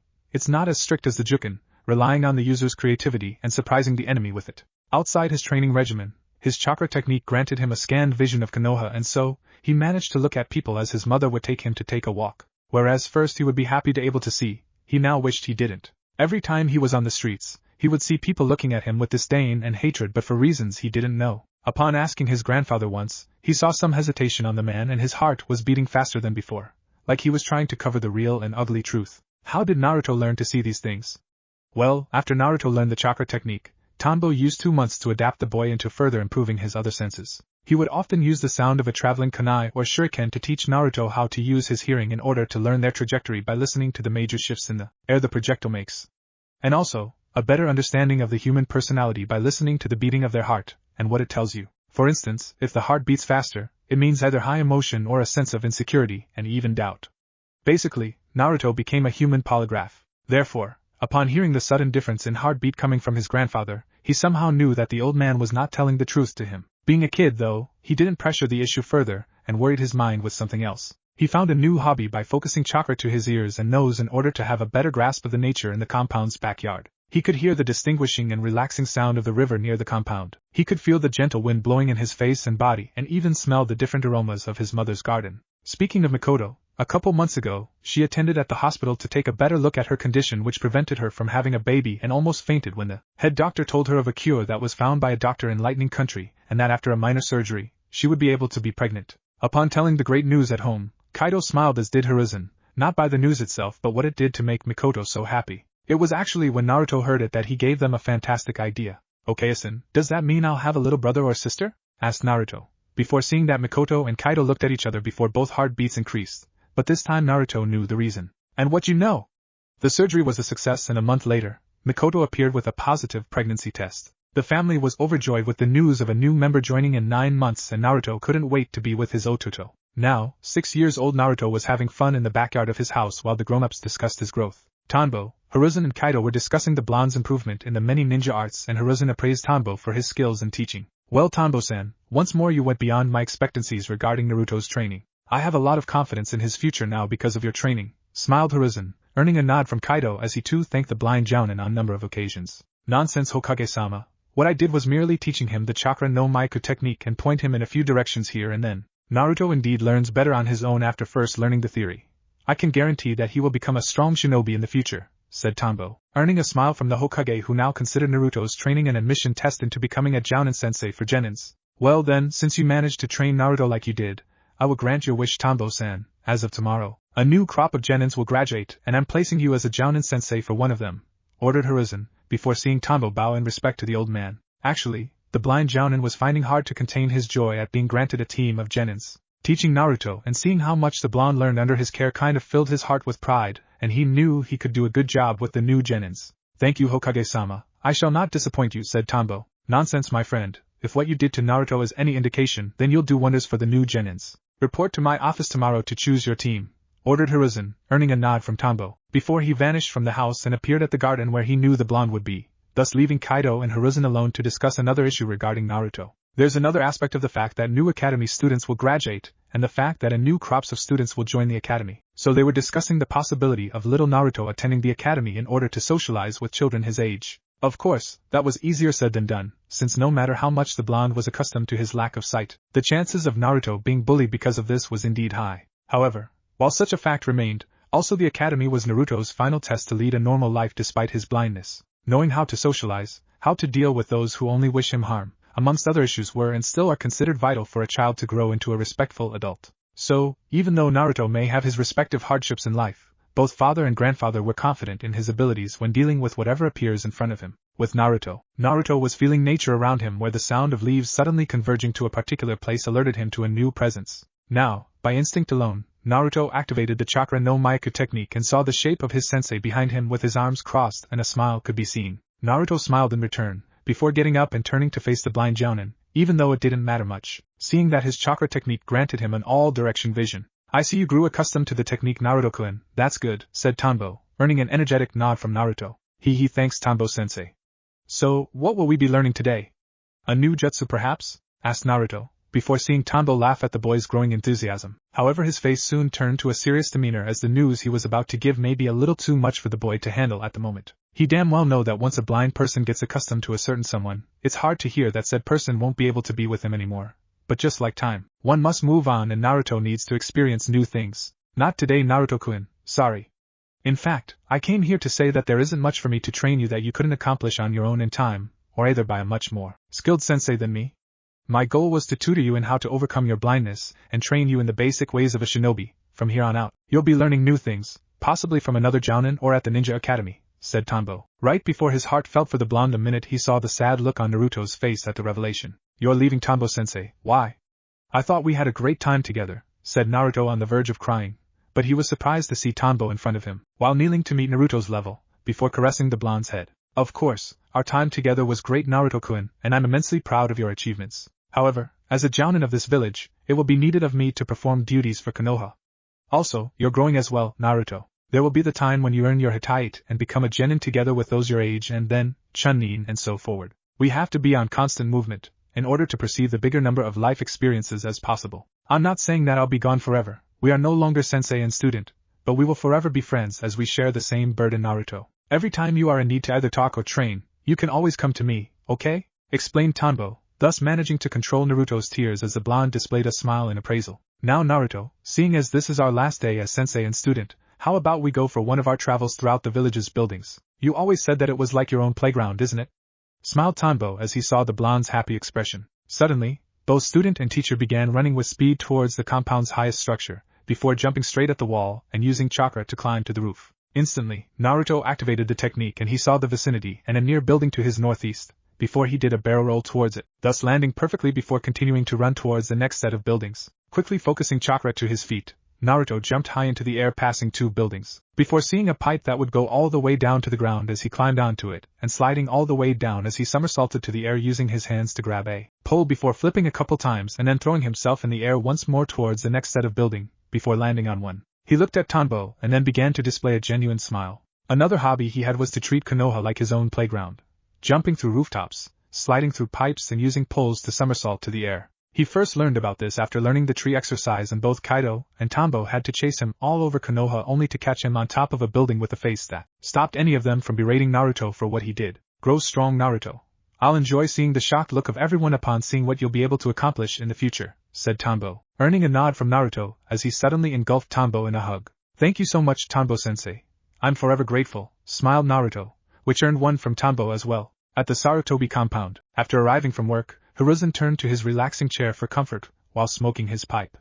He had to smile at the memory of enlisting Naruto at the academy next year. He also made sure to send some of the school material to be written in Braille so that Naruto can fully grasp everything taught at the academy. What feared him, though, was the Chunin teacher responsible for Naruto's education. Yumino Iruka has just acquired his authorization to work at the academy and Naruto's class will be his first one. The problem was because of the fact that Naruto harbored the very reason why Iruka's parents were killed, and the Hokage feared that his hatred would not succumb to his desire to teach. Perhaps the previous conversation was in order just to settle a few things. Hiruzen wasn't planning to convince Iruka to let go of his hatred towards the Kyuubi, but rather tell him to treat Naruto just like any other student. Focusing on other aspects, Hiruzen remembered that this next crop of academy students happened to be the one with offspring of all the major clans of Konoha: Yamanaka, Nara, Hyuga, Uchiha, Akimichi, Inuzuka, Aburame and now Sarutobi as well would have their respective representatives at the academy. Also, the Hokage had high hopes for this new crop because of what the respective fathers and mothers were able to do for Konoha. He knew from the Nara clan that Shikamaru was showing signs of inheriting his father's brains,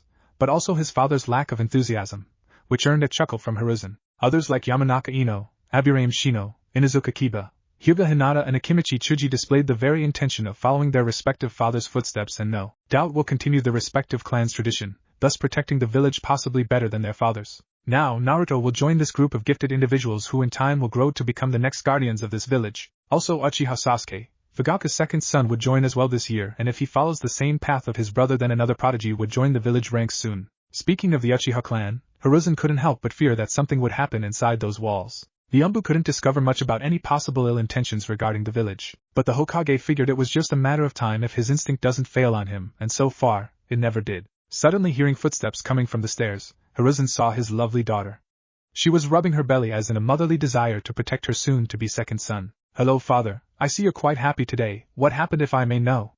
Asked Mikoto as she seated on the couch in front of her father's chair. Oh, my lovely daughter, the reason is because I just enrolled Naruto-kun at the academy next year. He will be able to socialize with other kids his age and if possible even befriend one or two, said Hiruzen, earning a nod from Mikoto. That's wonderful news, Otosan. You know, since Kaido-kun told me about it, I was having some doubts, but that was because of his disability to see before. Now though, with Tanbo's help, Naruto-kun managed to overcome the blindness. I only hope no one bullies him because of it, you know. Kids can be very mean when they want to be. What about the teacher, is he okay with our Naruto? Asked Mikoto, also aware of the fact that her eldest son is not exactly liked by the generation population because of what he carries inside of him. Yumino Iruka is a skilled ninja and I have no doubt he is a skilled teacher. I just have to talk to him about Naruto, seeing as what happened to Iruka's parents because of the fox. Don't worry though, my dear Mikoto, Naruto will be in safe hands, that I promise, said Hiruzen, earning a nod from Mikoto, who in turn offered her father a cup of tea, since she was about to make some. Then, once more, Hiruzen was alone in the living room, but not long before he saw the bundle of joy that is his grandson literally sliding down of the stair rail, before landing right next to the Hokage. Wow, where's the fire, Naruto-kun? Sometimes I even forget that you can't use your eyes. I can see Tombo's technique did wonders, huh? Smiled Hiruzen, to which Naruto nodded, even though the boy wasn't exactly facing others while talking yet like Tombo does. Probably because no one ever told him to do so, but in time, he would learn. Well, Ji-chan, I kind of overheard your conversation about the academy thing I'm going to next year, and I'm really excited. Just you wait, I'll be the best ninja ever and prove to everyone that just because I'm blind that does not mean I can't become a ninja, said Naruto, before seeing with the technique that his grandfather was smiling and nodding his head as in concurring with his assessment. After 2 years of training with the chakra no Maiku technique, activating it was almost like second nature to the blonde, to the point where he would use it pretty much all the time, well except when he was reading, seeing as the technique couldn't read kanji. But other than that, Naruto no longer needed to worry about it. Suddenly, a new person entered Naruto's field of sight, and he turned to greet his lovely and beautiful mother with a captivating smile that would send any woman to madness in how cute he was, even though his lifeless green eyes were still visible. Naruto-kun, go wash your hands because dinner will soon be ready, said Mikoto, before seeing Naruto nod and walk towards the bathroom to wash up. Dinner was uneventful with the exception of Naruto displaying his uncontrollable enthusiasm, before receiving congratulation words coming from both his parents and uncle as well as sharing some stories about their time at the academy. Naruto had a good time, especially when he heard his uncle Asuma recall an event when he used to chase a now senior Chunin called Kurenai, and she would just blow him off all the time. After dinner, everyone went to their respected rooms to rest for the night, leaving Kaido, Hiruzen and Asuma alone in the living room to discuss some issues. Otosan, are you sure it's wise to send Naruto-kun to the academy unsupervised? As I recall, the Chunin teachers are young enough to show resentment towards Naruto for that event in particular, asked Asuma, before seeing a sigh escape the elder Hokage's features. He appreciated his son for not openly saying the name Kyuubi inside the house, since he fairly knew that because of the blonde's hearing ability, he could hear everything. I understand Asuma-kun, and I've taken into consideration the fact that the teachers still resent him for what happened. However, Naruto chooses to become a ninja of Konoha, and as such, he'll have to learn how to work with a team under a Jounin sensei in the future. So it's important that he develops at least a decent level of social skills. Who knows, maybe he can find a group of friends that enjoy spending time with him. After all, until now Naruto had zero contact with people his age, explained Hiruzen, earning a nod from Asuma, before he continued.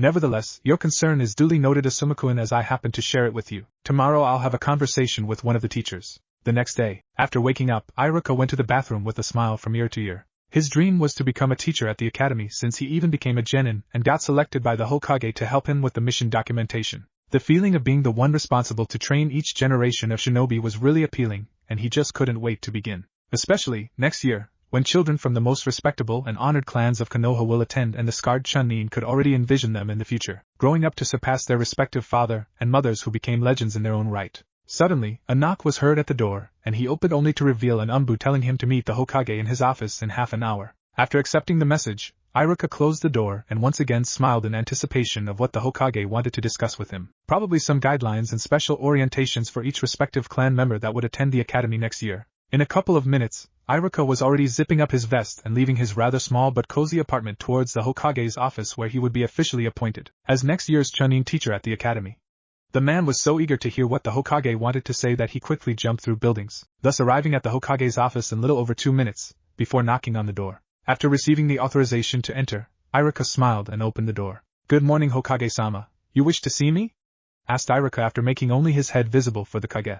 Oh, Iruka-kun, please enter and make yourself comfortable. I wanted to, first, congratulate you regarding the teacher's position. I know it's been your dream to fill this role for the village, and I can see from your smile that you're rather enthused, smiled Hiruzen, earning a nod from Iruka. I appreciate it, Hokage-sama. Indeed, it's been a dream of mine in order to teach this new generation and the future ones as well. May I ask, Hokage-sama, who was nominated for this year along with me? Asked Iruka, before seeing as the Hokage grabbed a gray book. Well, your old teammate Tuji Mizuki was as well, but he's in a long-term mission for the moment, so he'll join you 6 months from now. Until then, Fanino Daikoku will be his substitute, answered the Hokage, earning a nod from Iruka. And, in case you don't know who Daikoku is, he was the academy instructor to whom Uchiha Fugaku talked to on Sasuke's first day at the academy. Okay then, Hokage-sama, do you wish to discuss another matter or? Asked Iruka, but stopped once he saw that the Hokage was about to speak. Yes, there is still one matter of utmost importance, and I'm afraid it cannot hold, Iruka-kun, said Hiruzen as Iruka nodded, meanwhile somewhat worried about the sudden serious visage of the normally kind Hokage. Time skip, first day at the academy. After the alarm alerted him to the time, Naruto literally flipped off from his bed and landed safely on the floor. He went to do his normal routine, which by the way didn't even require the technique usage since he was already accustomed to the whole procedure. Nevertheless, unlike every routine, Naruto went through everything with a broad smile on his face. What caused him to smile was that today was to be his first day at the academy, and he would have the opportunity to meet people his age. Indeed, growing up with his family was wonderful, and he thanked the heavens that they took care of him and gave him comfort. But the blonde found that he lacked in any social interaction with those of his age. That was why almost an hour and a half before the academy was to start, Naruto was already pestering his mother for his breakfast. Makoto, though, smiled at the blonde's enthusiasm and made an omelette a la Naruto with 2 eggs, ham, tomato, and some cheese accompanied by some warm milk and some orange juice. In little over 10 minutes, Naruto ingested everything and left the house, but not after taking his lunch from his mother, of course. Because of the early schedule, Konoha was pretty much empty save for the shopkeepers who were looking at the clocks to open their business, and a couple of people who just enjoyed waking up early. Immediately jumping towards the next set of building, Naruto activated his technique and immediately scanned images were being transmitted by chakra as he performed some acrobatic movements on top of the buildings, rails, pipes, wherever he felt like. Because Konoha was just a big playground to the kid, he didn't take long to arrive at the academy building before entering and looking to his left to see a paper with what appeared to be kanji written. Frowning in frustration, Naruto grabbed his backpack that contained his braille-written books and a separate sheet of paper that contained instructions for him to follow, towards his class's location. After 2 sets of stairs and a couple of doors to the right, he stopped in front of the third, before opening the door. The room was empty as expected since the blonde arrived an hour early. Noticing that he could pick any of the desks available, he decided to pick the one on the second row, being the second desk on the right side. After seating, he placed his material on top of the desk and patiently waited for either the teacher or another student. Suddenly, the door opened and a person with a chunin vest entered, before heading straight for the board to write something. Although Naruto couldn't read with his technique, Tanbo and Makoto managed to teach him how to use together his advanced hearing and his seeing technique in order to know what the teacher was writing. The advanced hearing served to hear the sound the chalk makes, and the seeing technique was to follow the teacher's hand. Hence how Naruto understood the man's name, Yumino Irika. The sound of Naruto's grin alerted Irika of his presence, and the teacher turned to avert his gaze at the sudden and strangely quiet presence. However, it didn't take him more than 1 second to change from a cheerful expression to that of a man trying his best to remain neutral, but failing miserably. Instantly, memories of his conversation with the Hokage appeared. Flashback on. Irika-kun, next year the majority of the clans will be sending their offspring to attend the academy, so you understand this class' importance? Asked Sarutobi, before Irika nodded and the old man continued. Well, my grandson will also be attending next year and he's the major reason of me calling you here, Irika. His name is Sarutobi Naruto and by your shocked face, I can see you already know who he is, said Sarutobi, before seeing the once surprised look turn into one of pure hatred, similar to those shown by the general population. Irika, I understand you hold resentment to what happened to your parents because of the fox, and normally, I would focus my strength in convincing of the fact that Naruto and the Kyuubi are different beings, although they share the same body, but I won't. Please bear in mind that this is not only an order from the Hokage but also a request from an old friend. You were appointed for the job as teacher at the academy, and you're supposed to treat each student equally. Then treat Naruto just like any one of the students you have under your charge, said Hiruzen, before seeing Irika frowning his features at such a request. With all due respect, Hokage-sama, that fox killed my family and left me to grow up alone. I just can't look at your grandson and forget that he harbors the very creature responsible for my misery, said Irika, before seeing a sigh escape Sarutobi's lips. I see. Like I said, I won't force you to acknowledge that Naruto is not the Kyuubi and vice versa. However, taking into account your answer, I'm afraid I'll have to issue an order to you, Irika-kun, not to treat Naruto any different than you treat the other students, ordered Hiruzen, earning a nod and understanding from the scarred Chunin, before he got up and left the room, but not after requesting for dismissal by the Hokage, which was granted. Flashback off. Just by looking at him brought back the pain he felt throughout his life growing up. Irika didn't even take into consideration, though, that his eyes betrayed every bit of neutral treatment. And so, he was quite surprised when the blonde spoke. I can see that your eyes are similar to everyone in the village, said Naruto while looking down while questioning why the hell do people look at him like that. Irika, though, was taken by surprise at how his emotions betrayed both his profession as a shinobi and a direct order by the Hokage. Excuse me, why do you say that? Asked Irika. That old look of hatred I've seen people giving me for the past 2 years of my life. Every time I go out on the street, I see those eyes filled with negative emotions like hatred and malice, and I can very well feel it's directed at me. They don't even pretend to disguise it, and you don't as well, said Naruto as he continued to look down in clear sadness. Irika to his part looked intently and noticed the Kyuubi container's eyes. They were green eyes and devoted of that usual innocence every child possesses. Immediately, Irika was somewhat filled with a sad feeling. Even though the scarred Chunin still harbored unconditional level of hatred over the Kyuubi, he couldn't help but feel rather unnerved by those lifeless eyes. The scarred Chunin was surprised when the bell rang and the rest of the students barged in the classroom, before seeing some of them pick up seats. He turned and went to his table, but Naruto's eyes will be forever kept in his mind as a reminder of the possible fact that an innocent infant was drawn on this mess without so much as having a choice in the matter. 2 years had passed ever since Naruto's first day at the academy, and things were heading for a much darker course than anyone who knew the blonde could have anticipated. Sure, it was a fear everyone shared when Naruto first learned how to see using chakra, but his family couldn't anticipate the level of hatred displayed by the villagers directly at the once blonde bundle of joy. His teacher Yumino Irika settled down somewhat and managed to treat Naruto just like any other less important student among the classroom, even though the blonde's grades placed him on the clan heir's level. However, the rest of the village would just look at him with death glares, filled with hatred that even Mikoto had the urge to run away from fear of her life being taken just by standing next to Naruto. At that specific date, October 10th, mother and son went to the market near the Sarutobi compound to purchase some milk and baby food for little Konohamaru, who was born a year ago. Mikoto, at the time, figured that the date itself was the cause for people's hatred, but after consulting with her father, she was proven wrong. It was every day, when she would pick Naruto at school sometimes to surprise him, she could very well see the parents glaring daggers at the boy, more like glaring at what the boy housed inside him, without his knowledge. Everywhere he went, people would look at him the same way, and it was starting to affect Naruto's personality. Whereas before he couldn't wait to go outside and travel throughout the big village, now he was dreading it every day. The technique Chakra no Maiku was, at first, a gift from the heavens.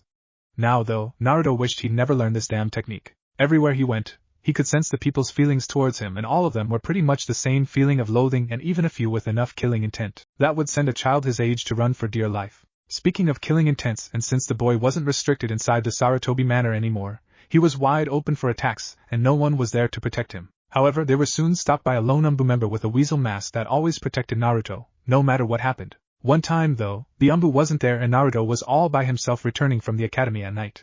He was a few kilometers away from his house when it happened. 4 shinobis, at least what the boy could see from the Konoha headbands on their foreheads, came and brutally attacked his body with kicks, punches and even low-level katan jutsus that meant to severely burn his limbs. Naruto was only found the next day by his surrogate father, who was looking for the blonde nonstop since the day before. And for those who were wondering about where Itachi was this time, try remembering a little about what happened in canon and you'll figure out. Since the attack happened, the blonde created a distance from his family, meaning the only ones who, according to the boy, still loved him. He would on occasions hide up in a tree on the back of the Sarutobi compound from fear of seeing those looks once more. He couldn't understand, though, why this was happening, why everyone loathed him like some sort of pariah, why people would even go as far as hurt him for it. All these questions plagued in his mind, and he even voiced it to his grandfather. But once more Hiruzen tried to dissuade the question. However, whereas before Naruto would change thoughts quickly like any kid would, now his heart ached from being left in the dark regarding this specific matter. Today he was supposed to go to the academy in about half an hour, but because of everything that happened, the blonde was afraid of leaving the secure household and show his face outside. Inside the house and looking with saddened eyes, Mikoto couldn't believe this was happening with her little Naruto. To think that someone as happy and energetic as her son could become like this was unnerving to the beautiful woman, and she once demanded some answers from her father, only to receive the same answer that the old man believed that Konoha would change once they saw the real Naruto. However, in spite the old man's good heart, and in Asuma's opinion, foolish, the little boy's personality was slowly drifting, and all of this was because of those ignorant fools who couldn't see past the damn fox even after 9 years. She then felt a heavy hand on her shoulders, before she turned and saw her husband's solemn face staring at the tree where he knew little Naruto would be hiding. "Oh Kaido-kun, what can we do? If this keeps going, I fear for my boy's life. No boy his age should deal with the burden of an entire village. I fear that he will snap in time and be devoid of that smile that seemed to brighten the entire room," whispered Mikoto as she landed her face on her husband's chest and started crying uncontrollably. Kaido quickly embraced his wife into a comforting hug and began massaging her hair while whispering some comforting words. "I share your fear, Mikoto-chan. I really do.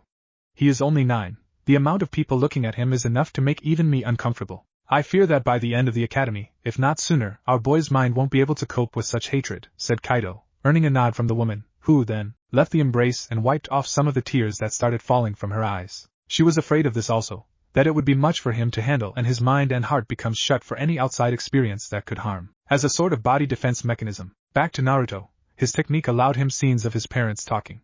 He could feel what they felt though. Both of them were presenting fear, but for what? Were they just like the others who looked at him? No, the blonde hit himself in the head, not allowing for this particular thought to wander any forward. They are his family, they are the only ones that don't look at him as if he was some sort of monster, and no matter what happened, Naruto smiled upon knowing that he could always depend on his family for guidance. Gaining a sudden confidence, Naruto got out of the tree and grabbed his bag before leaving the house with conviction written on his face. The blonde then proceeded through the same path he always did in order to avoid the onlookers on the streets. He would jump through rooftops, focusing more on chakra control so as not to utter a single sound, thus travel without anyone noticing him. The blonde even went as much as conceal it, since a couple of shinobis were heading his way and the boy wouldn't even allow people to catch him unguarded, not anymore. As the blonde watched the shinobis leaving, he was wondering about the future that leads before him. He was still unaware of why people treated him the way they did, but one thing he was certain about. He wouldn't let anyone step on him anymore. He didn't do anything to deserve according to his recollection, so no one has the right to treat him like this. From now on, the blonde would expand his chakra senses in order to never get caught by surprise. Just minutes before Naruto was caught at the time, he managed to feel their chakra capacity, and concluded it to be nowhere near either his father or his sensei, so they couldn't be stronger than a genin-level ninja.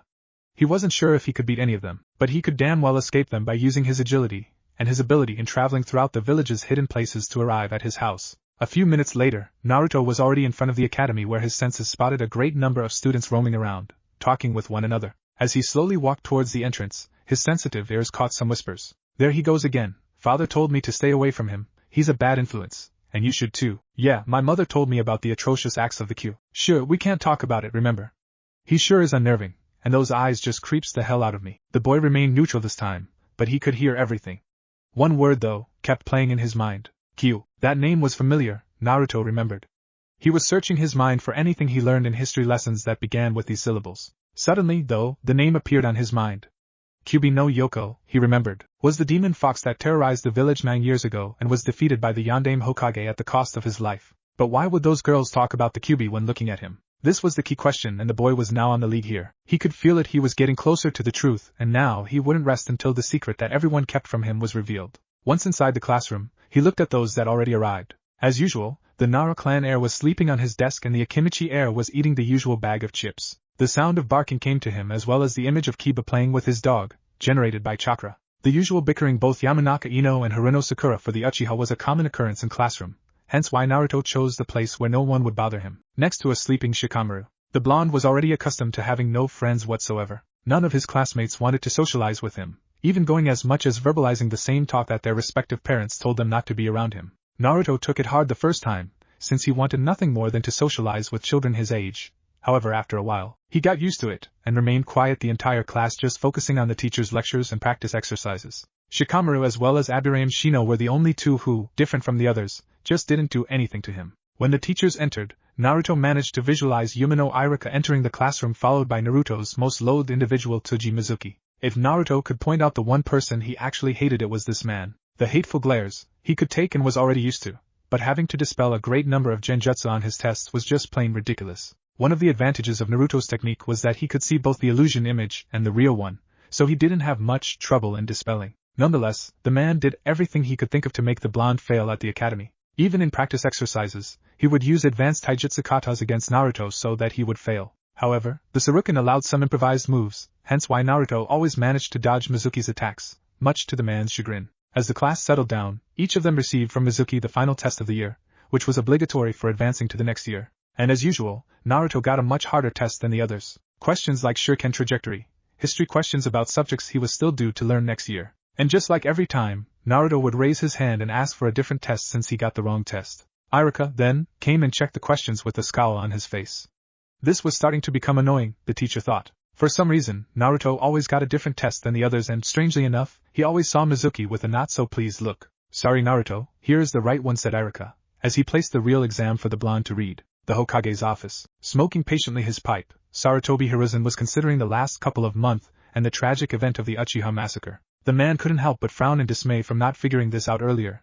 The Umbu mission investigation came up with nothing that could imply what happened. Now, because of the act of one of his best Umbu members, the entire clan was vanished, save for little Uchiha Sasuke. Just remembering how much the Sharingan helped to protect the village all those years was enough to make Sarutobi nervous. He never enjoyed depending too much on bloodlines, but no one could question the Dijutsu's efficiency in battle. Now, though, the most powerful ninja in Konoha would have to adapt his forces without taking the Dijutsu into consideration. No problem, though, he reasoned. The shock of those lost was way more important than Sarutobi's little predicament right now. Putting that thought aside for the moment, he picked his all-seeing ball and focused chakra on it. Suddenly, the image of his surrogate grandson appeared taking the academy test. He could see the blonde passing his finger through the braille text, before answering the respective question with ease. Sarutobi had the urge to smile since Naruto loved reading since he was a little kid and the village history was his favorite subject. With Naruto. After a while, Naruto got up and handled the test for Irika. He needed to give to Mizuki, but instead, he gave it to Irika. He then left the academy and went straight to his house where he would find his history book written on braille. Once more, he jumped towards the next rooftop and proceeded this way towards his household. Occasionally, he would hide behind one large tower upon sensing two high-level chakra shinobis passing nearby. Afterwards, he continued his trip towards his home, before running up to his room and closing the door. He thanked someone up there because the house was empty, before he took the book and started reading. He, in short time, found the passage about the Kyuubi and started reading with enough attention in order to avoid passing through some vital information. He passed through the fox's description and who was responsible for the fox's defeat, since he wouldn't find anything here. As he passed the fingers through the braille text, the blonde suddenly stopped once he got information regarding the date of the fox's defeat. October 10th. It was the same date that he was born and the same date that he would have to double his chakra sensory ability because of so much people openly glaring at him. What sort of connection does he possess with the Kyuubi no Yoko, and why he was born the exact time of the fox's defeat? As more Naruto read about it, more questions came to his mind. People often would call him demon, but he couldn't be it? Could he? He didn't recall doing anything of what he heard through whispers, and certainly, the boy wouldn't be able to level the entire village. He kept wondering about it the whole day, and it was now night time inside the Sarutobi compound. Everyone knew Naruto was in his room, but they decided to give the boy some time to cope with his everyday life. Suddenly, his door opened and the boy left the room. He needed to cry, he wanted to cry, but he knew his eyes were devoid of tears. He wanted to shout to everyone about what he concluded, but he maintained steady as he approached his grandfather. Ji-chan, said Naruto with a sad voice that alerted everyone's attention, until he finally let it out. Am I a demon? Asked the boy, before he sensed everyone's feelings of surprise and shock, meaning it was the truth. Naruto-kun, why are you asking this sort of thing? You're nothing different from any of us and you're certainly not a demon, you hear me? Asked Sarutobi, and Naruto could detect a certain level of insecurity on his grandfather's voice. Everywhere I go, people stare at me like they want to kill me, and even this one time, I would have if father didn't come and save me. When I go to school, one girl started whispering the name Q but was stopped by another girl who said it was forbidden to talk about it, explained Naruto, while Hiruzen's eyes were widening each minute and his heart was slowly increasing its beat, showing the boy that he was getting somewhat closer to the ugly truth. I came home and started reading about the fox, only to find out that it was dead the day I was born. I can't help but link all this information, Ji-chan. Am I really the fox demon that attacked the village 9 years ago? Asked Naruto, before waiting for an answer from his grandfather. The entire room went silent and everyone was staring at Hiruzen to figure out what to say to the blonde. Hiruzen was picturing every possible scenario in his head. Telling the blonde the truth about the Kyuubi and risk everything, or keep the information from the blonde until he has the right age.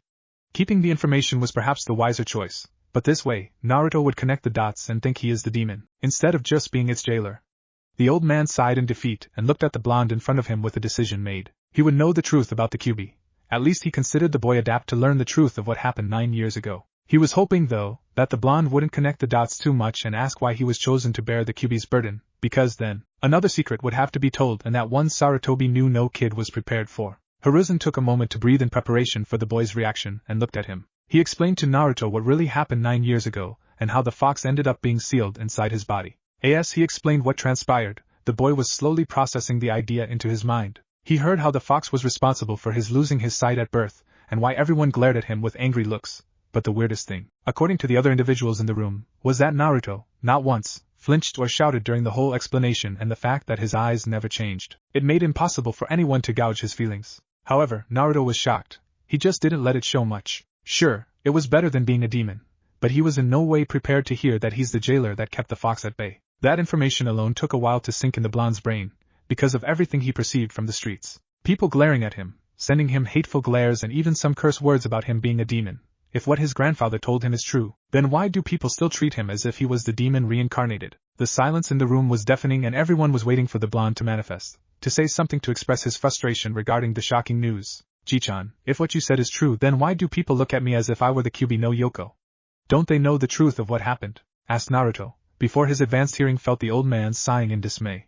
His heart wasn't increasing its pace any longer, and was now somewhat steady. One thing you have to understand, Naruto-kun, is that the Kyuubi no Yoko was responsible for many deaths in Konoha. Husbands, wives, brothers, sisters, children, cousins, almost everyone that were alive when the fox appeared, lost their loved ones because of the attack. The pain of sorrow is easily substituted by a need of revenge, and since you're the one that housed the very thing responsible for their misery, explained Hiruzen in hopes of the blonde understanding the full extent of the village population's suffering. I know that you may not understand this fully, Naruto-kun, from being so young and just now knowing about the truth. Naruto then lifted his head as if to stare at the Hokage's face directly. His eyes told the Hokage nothing, and the man couldn't figure out if Naruto was angry or sad at what Hiruzen was explaining to him. Then, to the surprise of everyone in the room, the blonde gave an answer that none of them ever expected hearing from him. I don't understand their pain because I never lost anyone precious in my life. However, even though respecting their decision to hate me, I can't just play ignorant about this and just let people treat me or judge me the way they want to, just because the damn fox is inside me. From what you told me, for them is easier to vent their frustrations on me instead of dealing with their pain of loss. So the next time someone decides to attack me, I'll fight back, no questions asked, snarled Naruto, before giving his back to the shocked Hokage. The entire room fell into silence as the blonde marched upstairs, flaring his chakra everywhere. If what Naruto said shocked everyone, what happened next pretty much took all the breath in their lungs. A sudden dark aura began to envelop the blonde like it was a protective barrier, preventing any bad influence from reaching Naruto. To the inexperienced eyes, this revelation caused surprise and question on their faces, but to someone who survived 2 great ninja wars, trained 3 of the most powerful shinobi in the world, the Sannin and is now for the second time, Hokage of Konohagakure, Sarutobi Hiruzen's face was white instantly. He was out of breath and unable to process what he just saw. He recalled rather vividly the last time he saw something like this, and it was even before the first great ninja war. It was such a terrifying feeling that engulfed him at the time. In the end, his genin team would have been killed had his sensei, the late Naidame Hokage, not dealt with the last barrier of this lost skill.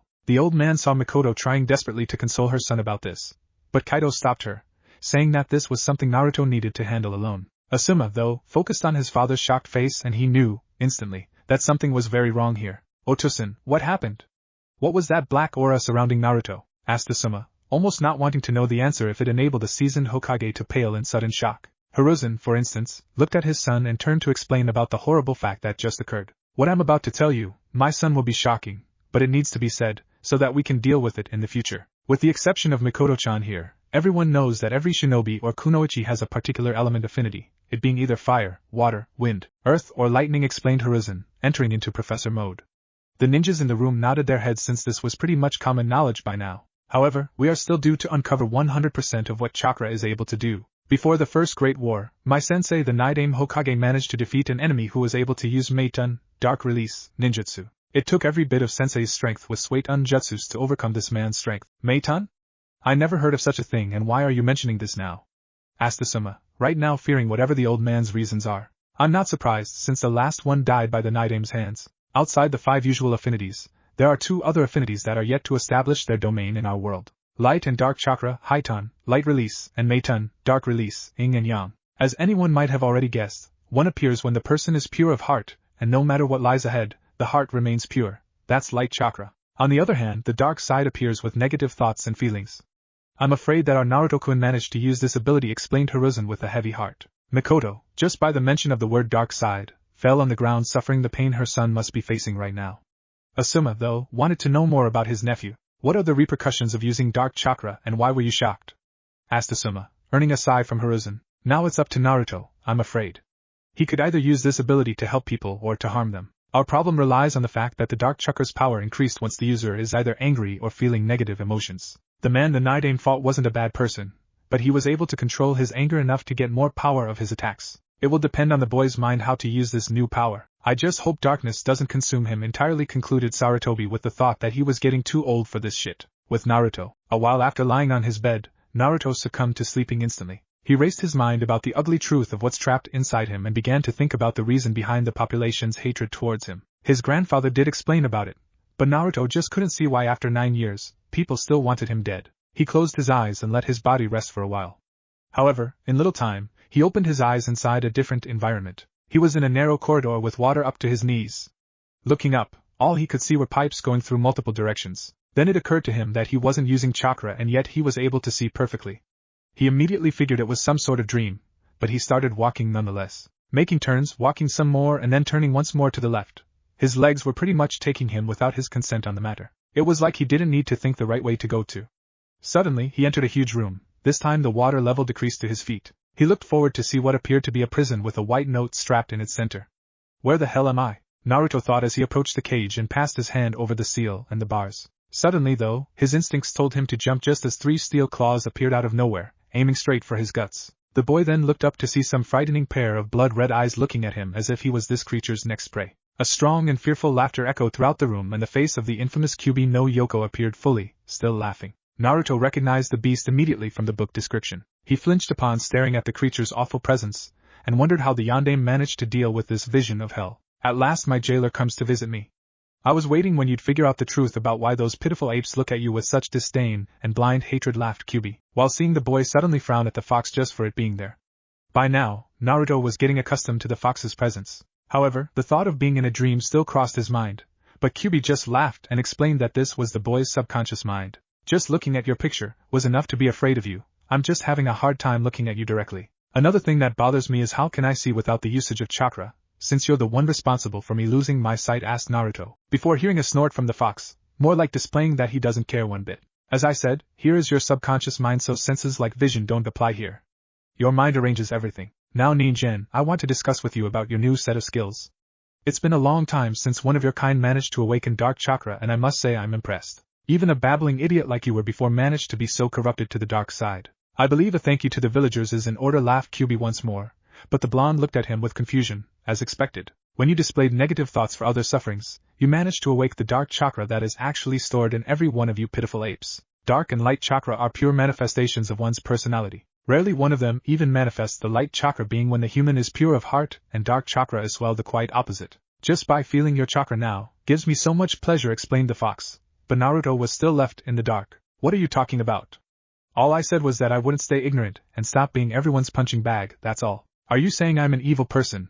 But I didn't do anything in that sort, shouted Naruto, while trying to cope with this new information. Regardless of what you did or didn't do, pitiful ape, you now bear the strength of darkness. It will be up to you to use it, though. Unfortunately, you could very well use this power for good, if you learn how to control your emotions. Fortunately for you, I have 2 Meiton, dark release, jutsus that aren't too difficult to learn and that you'll be able to use. They are in this scroll in front of you, together with how to use dark chakra to perform both ninjutsu and genjutsu. Now get out of my sight and let me sleep, shouted Kyubi, before Naruto was long gone from his subconscious mind. Instantly, he was on the outside world once more as his blindness returned full force.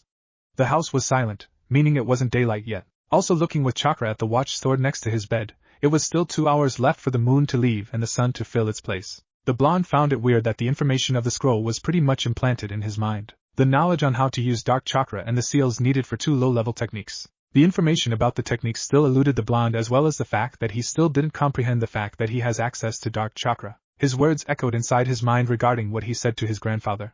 They were all true, and if necessary, he would say again. Sure, the blonde understood everyone is entitled to their misery, but that doesn't mean he should take a beating and don't lift a finger to at least protect himself. He was out in the middle of the night processing every bit of information that was now stored in his mind, regarding the usage of black chakra. Readily closing his eyes, the boy focused on manifesting his chakra, before to his surprise, a sudden dark substance began surrounding his body, most like a cloak that would protect him from his enemies.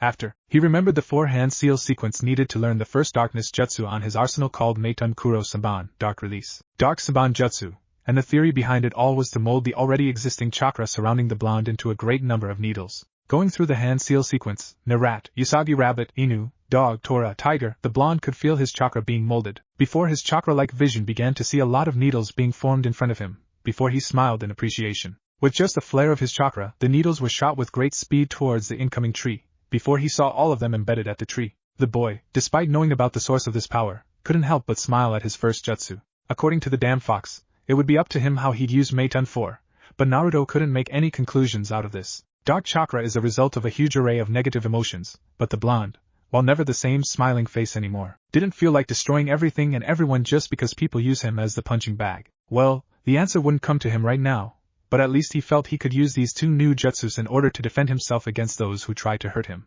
Plus, the boy was improving his family taijutsu style, the Suruken. Without more wonderings, the blonde now moved to his other jutsu, but the name itself made him wonder. Meitun Gekatsu Bunshin, dark release, skeleton Bunshin jutsu. First of all, the blonde was loathing the name Bunshin because this was the only academy jutsu he had yet to learn how to do it like it should. But this new one is definitely different from either the normal Bunshin or the Kage Bunshin. He once heard his grandfather explain it to him. Nevertheless, he initiated the 5 seal sequence, before slamming both his hands on the ground, since the black chakra would have to be sent to the ground. Suddenly, though, in front of him, 4 holes opened up and 4 skulls appeared out of it, before looking at him. According to the information that the fox gave him, these clones were his exact replicate, albeit just his bone structure at least. They're more resilient to damage than neither the regular Bunshin nor even the elemental ones he could fight out there. Well, another jutsu for my arsenal, Naruto thought as he dispelled the technique and the bones just fall limb on the floor, before the ground enveloped them. Smiling, the blonde practiced his 2 jutsus until the sun was up, with a smile on his face. Let's see those ignorant fools try their luck on me once more. 3 years passed since the discovery of Naruto's skills, and Sarutobi Hiruzen was, in his office, reading what appeared to be the 100th complaint made by the local population as well as some ninjas who were 100% sure of his grandson's acts of cruelty. The man knew better, though, than to believe in such biased opinions of the actual truth of what happened each time that his grandson ended up being involved. He knew Naruto to be the wielder of Meiton, Dark Release, but in no circumstances would the blonde start any direct confrontation against either civilians or shinobi. In fact, he even remembered watching in his crystal ball one day when a couple of genin decided to use his grandson as target practice, throwing deadly projectiles at him from a short distance. At the time, Sarutobi was impressed with the blonde's speed and ability to hear the weapon's trajectory, thus dodging them all with efficiency. The only problem was that after dodging all the incoming weapons, instead of only being in the defensive, the blonde did some hand seals for his technique, which the Hokage came to know as Meiton Kuro Senban, Dark Release, Black Needles Jutsu. The 3 genin were immediately admitted to the hospital and were off duty for at least a week until the last needle was removed. Besides that, Sarutobi remembered a middle-aged woman screaming to the heavens when she saw one of the blonde's skeleton bunshin entering her store in order to buy some groceries.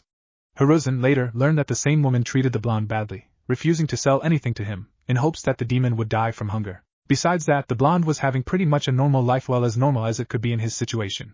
With his family, you just couldn't tell Naruto was angry, since the blonde enjoyed spending time with him, especially his little brother Konohamaru. However, the majority of the population and few shinobi were against any sort of contact with the boy, and even though Sarutobi issued a law forbidding from saying out loud, they continued on their quest to influence their offspring in order to avoid the demon, as everyone calls him. It only got worse, though, as Naruto's dark chakra became public knowledge, which helped to fuel the ignorant majority's opinion that the boy was the demon fox reincarnated and wouldn't take long to cause havoc throughout the village. Nevertheless, with his grandson's graduation date approaching, Hiruzen was hopeful that whoever it's assigned to take care of his training can hopefully mold his character as he goes through the shinobi life's tribulations. With Naruto, it was already time to leave for the academy, as the blonde left the Sarutobi mansion before heading towards his last day as an academy student. With 12 years old, the blonde made some adjustments to his outfit, not that it mattered much since he was blind, but he knew his mother loved shopping for him, so he used it to make her happy. It composed of army black boots, black umbu stylized pants and a light blue clean shirt. His grandfather, also, gave him the same gray arm protectors he used, which Naruto greatly appreciated at the time, which was now incorporated in his wardrobe, although instead of gray, the blonde's arm protector was black to match with the pants and boots. Hiruzen also gave him some sunglasses in order to hide his lifeless eyes, but this time, the blonde, although accepting the gift, never wore them. It wasn't necessary in his opinion. As he walked calmly towards the academy, he could feel the looks people gave him as well as what each of them felt. He couldn't help but smile at this, though. Although they all knew the difference between the demon and the blonde, they, instead, choose to vent their frustrations on him, instead of dealing with their pains of the past. Why they would bother, though, he wondered. It was easier, wasn't it, to blame him for what happened, instead of respecting the wishes of the dead and moving on with their lives.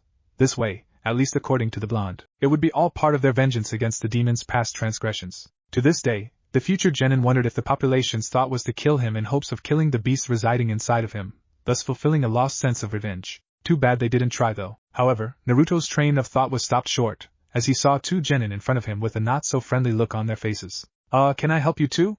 I don't know much I can do, being blind and all, but Naruto asked, completely amused in how he could taunt these 2 into showing their hatred towards the Kyuubi. True to Naruto's pretension, the 2 genin, who appeared to be twins, started snarling at the blonde, not at all knowing that the only objective being accomplished was making Naruto's chakra stronger. Okasan warned us not to kill you, but you deserve to die for what you did to our father, you demon piece of shit, shouted one of them, earning laughter from the blonde. Man, it's one ignorant fool after another. How many times do I have to spell it out for you all, Kyuubi? Geez, I thought you all knew by now. The twin genin, without a word, charged Naruto with the intention of doing the same thing Kyuubi did to their father.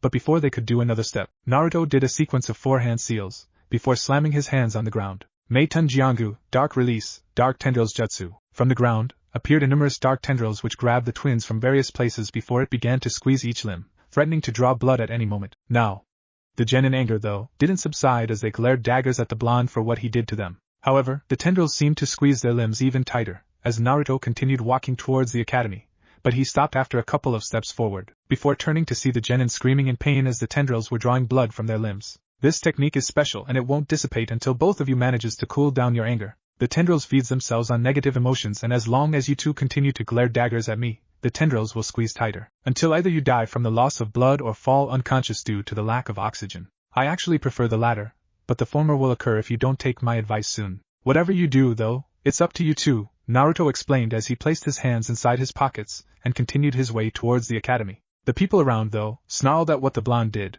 even though they all knew who started the whole thing. Eventually, the Umbus who saw the whole thing cut off the tendrils, before arresting them for not only violating the third Hokage's law, but also from attempting a deliberate attack at an academy student. If it was one special group that sympathized with Naruto's cause was the Umbu Shinobi and Kunoichi. They all knew what the blonde goes through every day in the attempts on his life, even if so far, no one posed much of a threat to the blonde because of his skills. One with the hawk mask even remembered when the blind kid just knocked the shit out of a fresh out of the academy genin when he was about 10 years old. Hey, why are you arresting these two?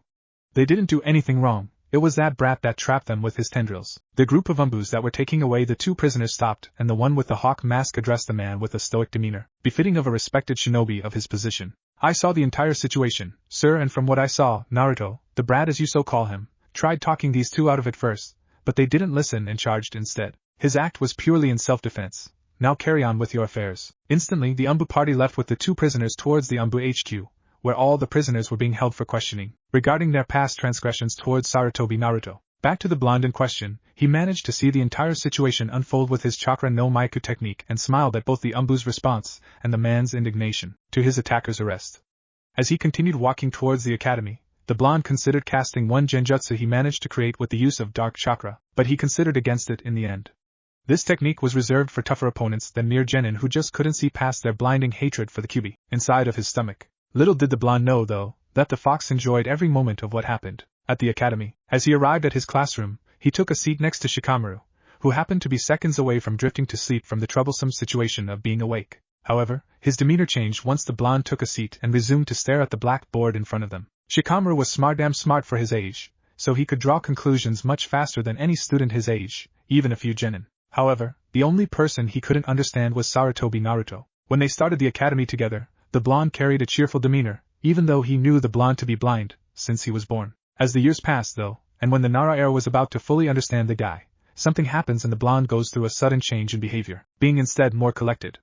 Shikamaru could as well feel a strange aura around the boy that unnerved him, up to the point that he asked his parents about it. However, he frowned at the time, upon receiving only vague answers. Shikamaru remembered how everyone advised him not to get close to the blonde, but he paid it no mind, especially because it would be so damn troublesome to worry about it. But the fact remained that Sarutobi Naruto will be forever an enigma in his opinion, plus the fact that Naruto managed to overcome his blindness by using chakra spiked his curiosity.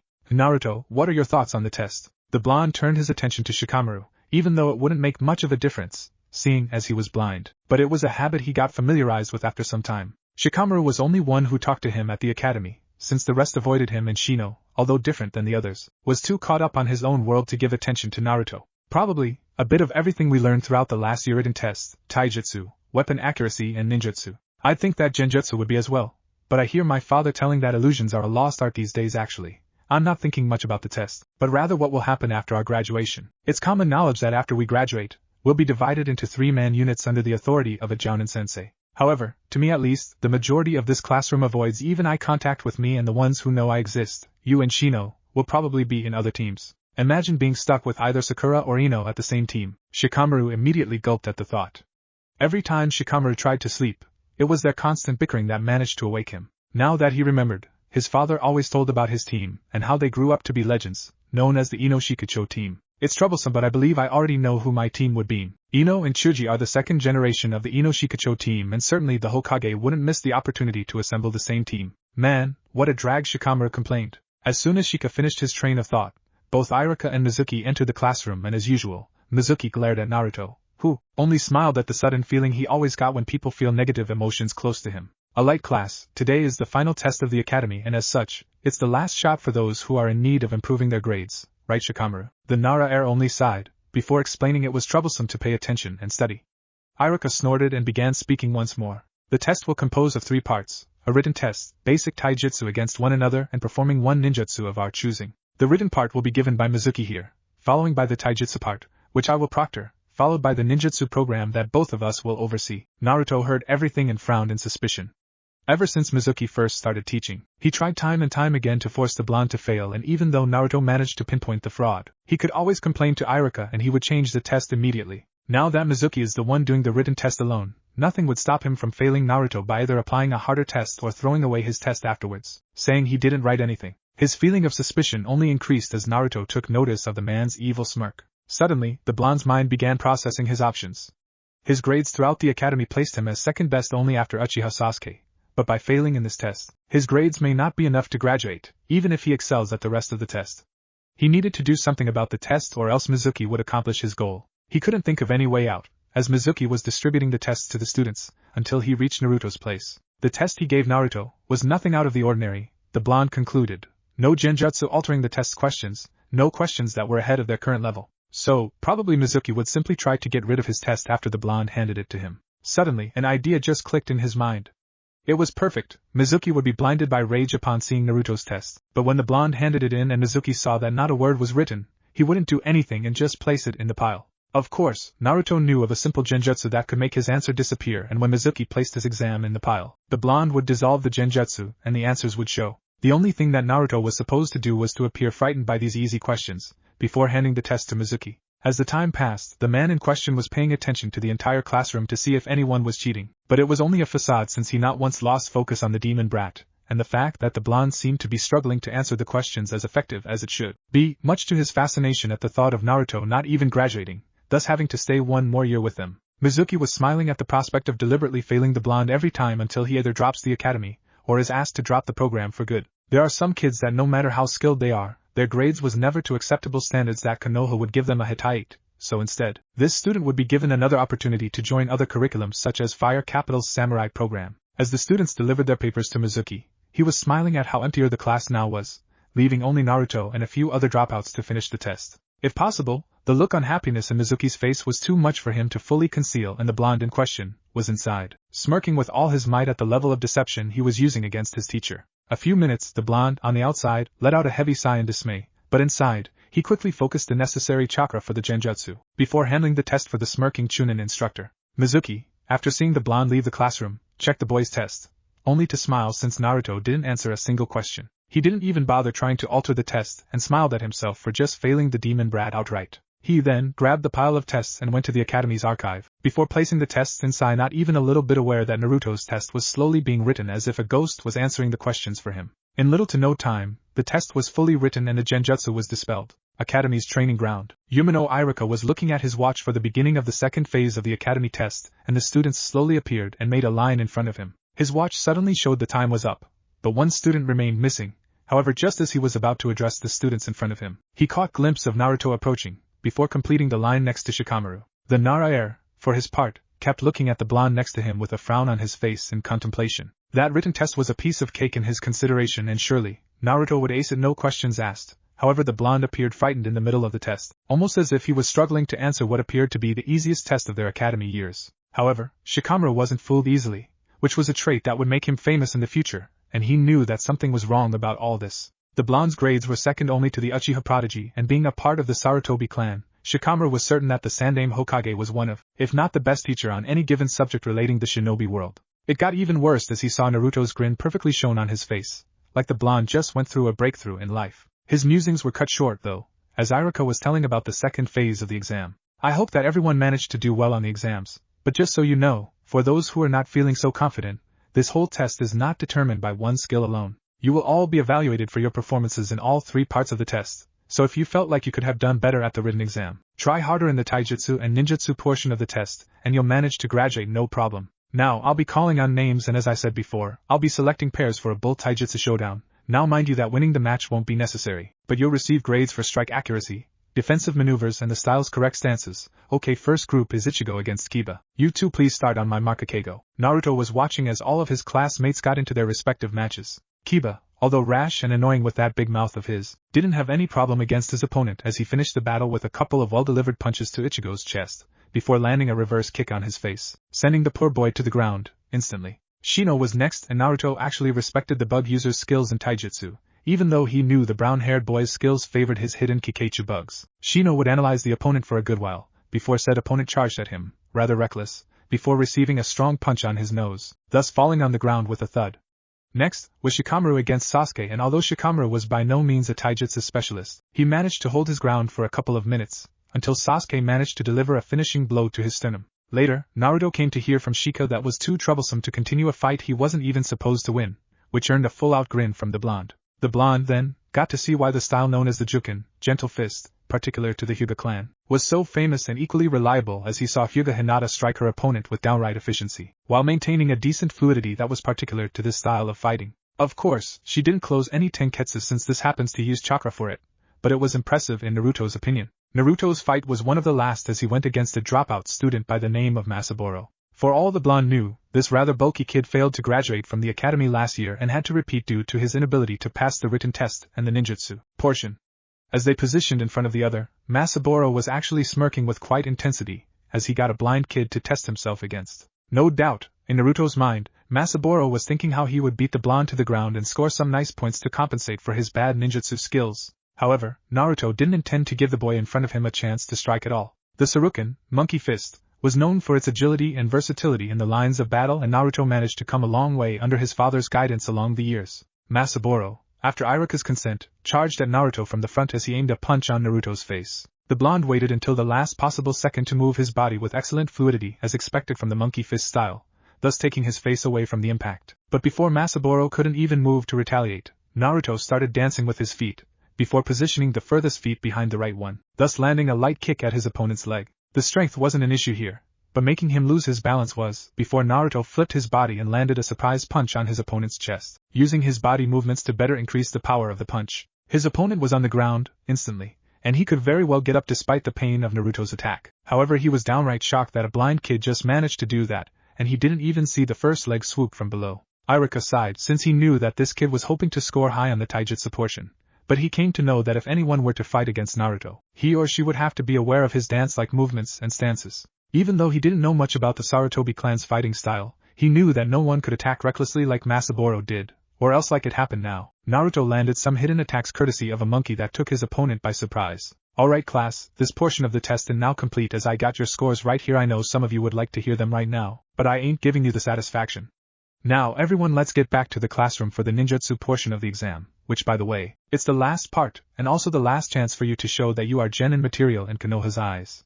Follow me please. At the classroom. Once back at the class, both Iruka and Mizuki now stood in front of the class as Iruka addressed the class. As I said, this is the ninjutsu portion of the exam, so each one of you will be called at the classroom next to this one by alphabetic order. Once inside, you'll be asked to do all three of the jutsus learned so far, the Bunshin, Kawarimi and Henji no Jutsu. Okay, first on the list is Abirame Shino. Please come with us. The rest of you wait until your name is called by Mizuki-sensei here. Okay. The blonde waited for what appeared to be a long time since, because of his last name, he was one of the last, but before the Uchiha. The blonde was remembering how easy it was to cast the Kawarimi and Henji. However, the Bunshin no Jutsu wasn't like the others. The blonde knew, from his family, that his chakra reserves were off the charts, meaning techniques that require a small amount of chakra were hard on the blonde. Eventually, though, he managed the technique, but not until Tanbo-sensei taught those advanced chakra control exercises, which in fact, were obligatory if Naruto wanted to use chakra in order to see to its fullest. His musings were cut short as Mizuki entered the class, calling his name, with a voice that carried as much disdain as possible. But the only one who caught on was Naruto himself, especially because it was directed at him in the first place, and Mizuki kind of wanted the blonde to hear that. A few minutes later, Naruto was leaving the school with a smile on his face as he remembered the pissed-off look of Mizuki once he aced the ninjutsu portion of the exam. Naruto would have been wrong, but he actually thought that Mizuki was counting on his abnormal chakra reserves to fail in producing the 3 needed copies for him to pass the exam. Now, he opened the door for the Sarutobi compound as his chakra-like vision caught a great number of the clan members training together with the bow staff, which made Naruto smile as he went to his house. The bow staff, although a fantastic weapon in Naruto's opinion, would never serve him. His opinion came after testing with the stick once or twice. His grandfather explained to him that the bow staff required 2 steps. 1, the user would have to pay attention at all his enemies instead of one at a time, and 2, the user's fluidity. Hiruzen, although impressed with Naruto's first usage, could see that the boy's body wasn't adequate for the style, from being too stiff in his movements. Naruto could compensate in his taijutsu style, but the bow staff required more. However, Hiruzen, with his amazing skills in teaching, managed to saw a fitting weapon for his grandson. The Nodashi, although not commonly used because of its size compared to the normal wakizashi and kodashi, would prove adequate for Naruto in the long run. As a clan, the Sarutobi possessed a considerable weapon inventory, and so happens to have one Nodashi that Hiruzen meant to give Naruto in the future. It belonged to Hiruzen's grandfather Sarutobi Izaki, and its design was fairly simple: black hilt, black hoister. That sword was responsible for Izaki's many accomplishments by the Shodame and Naidame Hokage's side at the time, and certainly, Naruto would use it well. At the Hokage's office, stuffing some tobacco inside his pipe, Hiruzen was addressing the 2 academy teacher in front of him for Konoha's next generation of ninjas.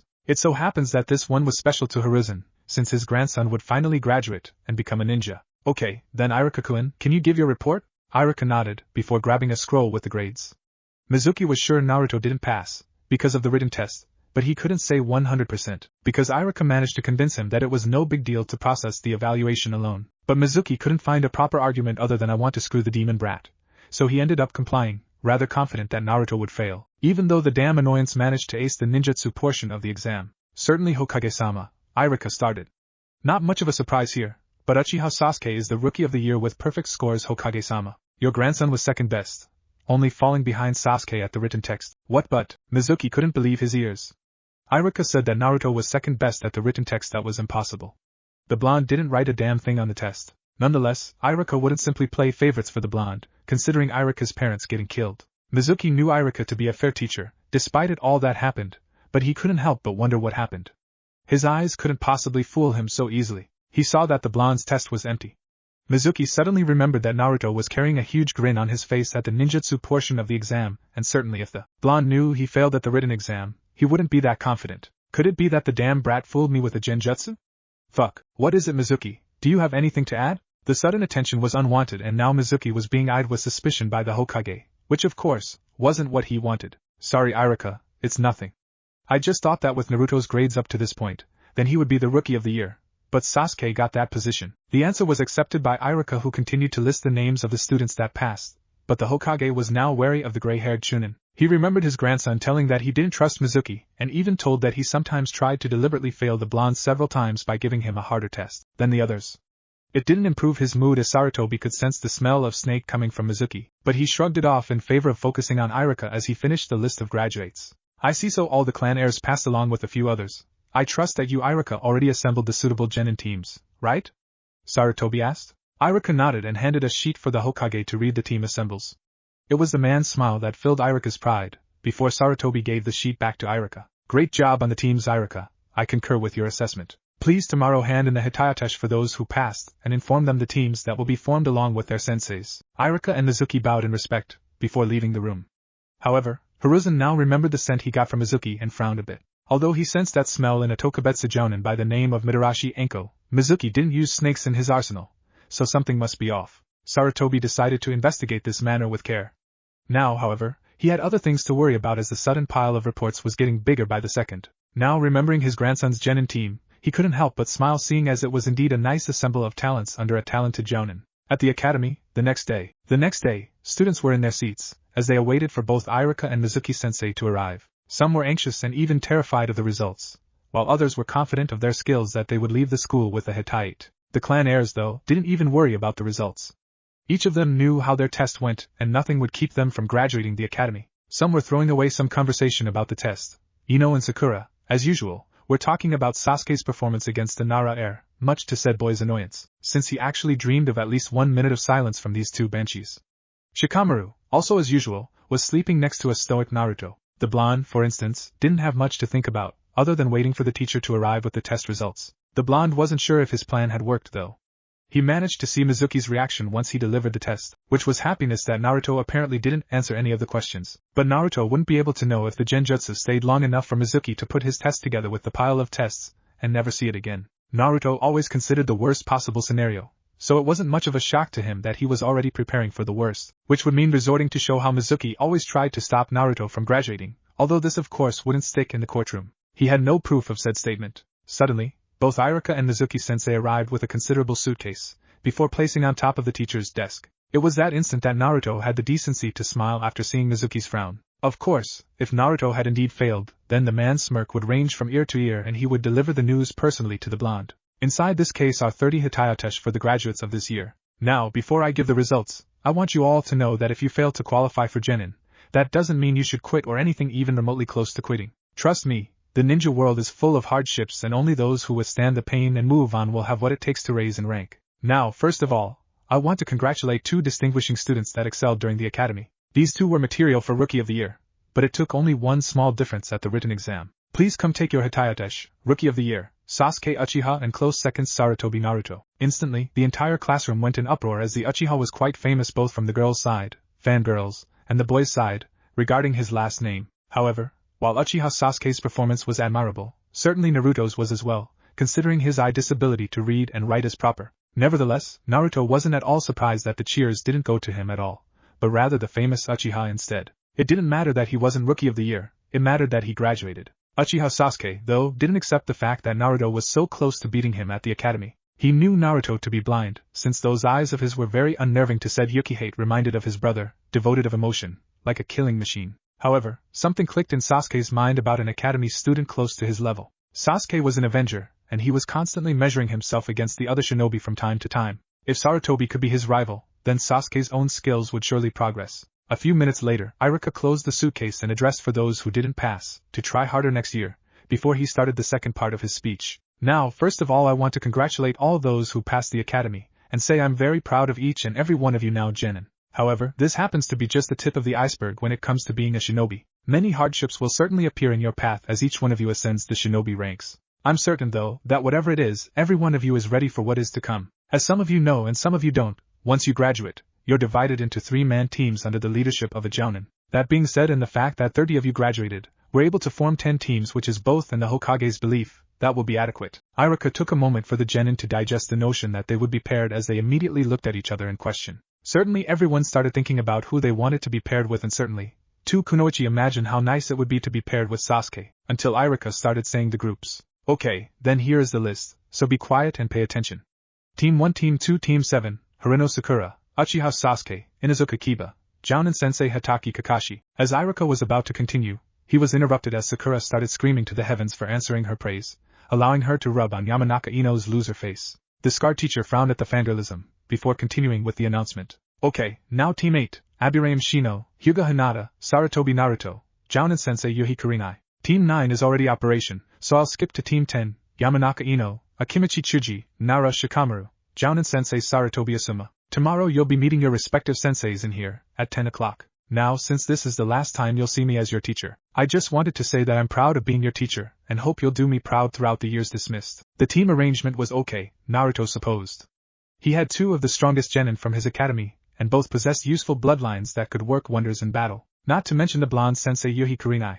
The name was alien to the blonde. He supposed he couldn't make any assumptions on the woman's skills and what she could help him improve. At night, when the moon appeared in the sky, the village population was at its blissful ignorance as they chatted with friends, family, boyfriend or girlfriend. Even the shinobi population, who should at least be wary inside the village for its protection, but with a moon so beautiful and bright, those that stood behind the gates chose, instead, to get drunk at the many bars that surrounded the business district. However, one shinobi was carrying a mission for his master, hence why he couldn't relax right now. Toji Mizuki was by all means a greedy individual, and for him to accept this assignment meant very little regarding the man's loyalty to the hidden village in the leaves. As he ran throughout the rooftops, the Hokage's administration building appeared on the horizon as well as the objective. Mizuki knew that it was a risky move. After all, stealing one of Konoha's most guarded secrets would certainly label him as a missing nin instantly. That if the Umbu doesn't catch him before he manages to escape. Nevertheless, only great reward can a risk be considered, and Mizuki's master promised him power. Lots of it. Right now, he was looking at the window that would grant him entrance to the Hokage's personal library of scrolls located at the last floor of the building.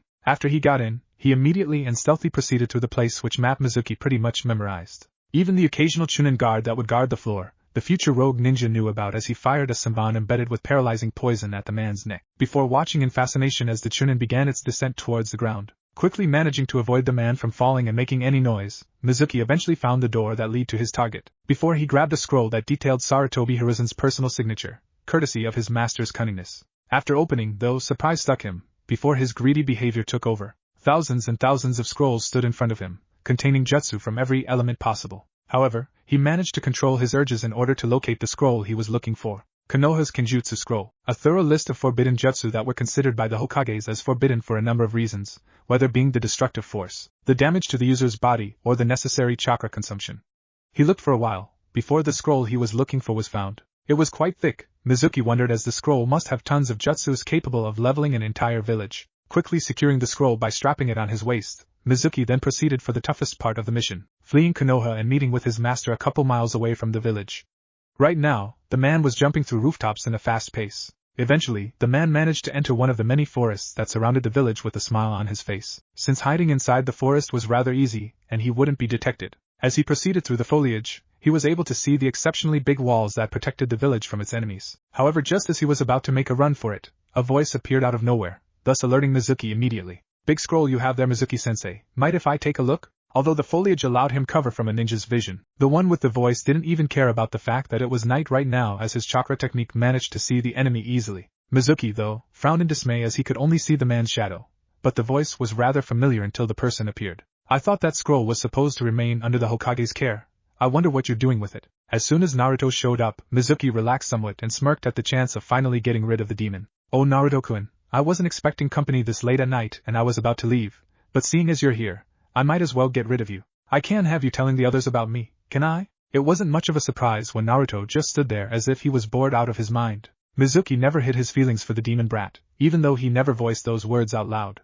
Naruto, for his part, was eyeing his options at the moment. Stronger he may be for a genin, but against the Chuninth blonde at least thought he could hold the man's attention until the cavalry arrived. It just so happened that I was taking a ride throughout the rooftops and saw you with the scroll running away at a considerably high pace, Naruto mused. Mizuki grinned for a while, before he grabbed 4 shurikens and threw at Naruto. The noise made by the projectiles allowed the blonde to pinpoint the projectile's trajectory, as well as Mizuki's location. Before he evaded to the right and threw 2 kunais at Mizuki, without even falling on the ground, surprising the Chunin. Mizuki parried the kunais with his own, before charging Naruto at taijutsu with a flying kick towards Naruto's chest. However, the air shift was too high and the blind kid was able to dodge the incoming attack, before the Chunin attacked the blonde once more, with punches and kicks, making Naruto's life a lot harder since Mizuki was aiming for the kill. The blonde learned how to properly counter the taijutsu blows by his sensei at the time, and he knew that the images he saw would actually be visible 1/4 of a second later than the actual image, meaning that the blonde had to be one step ahead of his enemy at all times. Getting in position with the Suruken,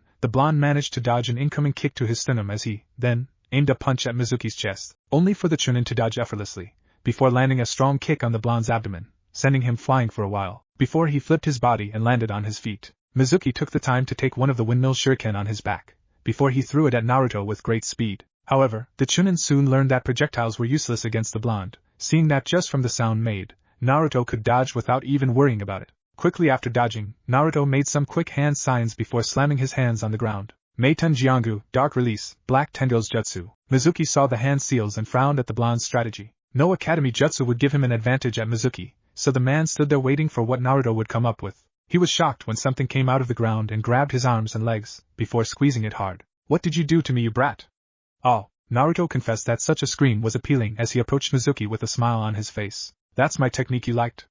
These tendrils that are now holding you are special. The more hatred you have for me, the more the tendrils will squeeze, until blood starts coming out. If you want to get out of this, then you'll have to avoid directing ill intentions at me. Naruto adored explaining such a thing, because deep down, he knew that whatever negative emotions just don't vanish like that. Thus the technique would continue to squeeze the man's limbs, until he lost all of his blood. Mizuki, for instance, tried snarling at the blonde, but like the kid said, it was worse. Suddenly though, Naruto ran through some hand seals one more time as he molded his chakra towards Mizuki, thus disrupting the flow of chakra. Genmite and Ankaku Akumu, Dark Illusion, Darkness Nightmare Jutsu. Instantly, Mizuki's world went blank and he couldn't see a damn thing. What is this? Where did the brat go? Mizuki was starting to feel a great measure of pain as the tendrils continued to squeeze his skin, but what would happen next would be enough for the man to wish he was killed by the tendrils. A certain sound of snarling came from the darkness and Mizuki suddenly felt a shiver up his spine. Suddenly, a drop of saliva fell on his head before the image suddenly appeared right in front of him, before he began to scream in agony at such a presence. There it was in all its power, the Kyubi no Kitsune snarling at him as its tails would dance with each other. You stink of fear, pitiful ape, and now you'll die by my hands. The sheer fright that Mizuki felt right now was surreal. The Kyubi no Yoko, the demon who terrorized the village 12 years ago, was released once more and would certainly level the village once more. He was screaming so much as the fox opened its mouth to devour him entirely, that eventually, his brain exploded just by the sheer presence of such a menace. In no time at all, Mizuki was dead as the illusion was disrupted and the tendrils went back to the ground. Mizuki fell together with the scroll as suddenly, 4 Umbus approached the place. They witnessed everything and certainly all of them wondered what genjutsu the blonde used to cause Mizuki to scream in fright so much. The blonde, though, was already moving out, confident that the Umbu would take the scroll back to the safe hands of the Hokage. Little did he know, though, that his grandfather watched the entire thing from his crystal book with a heavy heart. Despite the fact that Naruto just stopped Mizuki from leaving the village with the scroll, Yuhi Kurenai was considered one of the most popular kunoichi in Konoha, both because of her unparalleled beauty and also for her skills in the illusions department. The woman was recently promoted to jounin, and she couldn't wait to take on a team of genins to whom she could mold their skills and help them in achieving impressive goals and accomplishments in the near future. That's what she was thinking last night upon arriving at the Hokage's office for the genin team's assembly. Once there, the Hokage would position 3 genins under a respective jounin sensei who would better aid the young shinobi in how to hone their skills. She knew what her future team would specialize in, and that was tracking and investigation missions. Therefore, she knew that whoever was in her team must possess skills related to the missions they would be performing as a team, like espionage and information gathering. As the gorgeous brunette arrived inside the Hokage's office, she saw a few jounin, including one Sarutobi Asuma and Hatake Kakashi. When the Hokage initiated the meeting, he began with a small summary of the students that graduated that year. Of course, she knew all of them from reading their files just hours ago. She specialized in information gathering mission after all, so it felt like her responsibility to learn and understand all the future genins' abilities. As the Hokage finished his report, Kurenai was already calling on 3 genins that would fit perfect in her opinion. Aburame Shino was a part of the clan famous for its Kikai bugs. The Aburame clan was famous for information gathering as well as espionage mission, as their insects are able to withhold information and relay it to the user, plus the fact that no enemy would be aware of the bug's presence, meaning Shino had an extreme advantage in gathering information. Hyuga Hinata, although extremely shy and lacking the necessary confidence of a proud kunoichi, had the Byakugan, one of Konoha's famous jujutsu.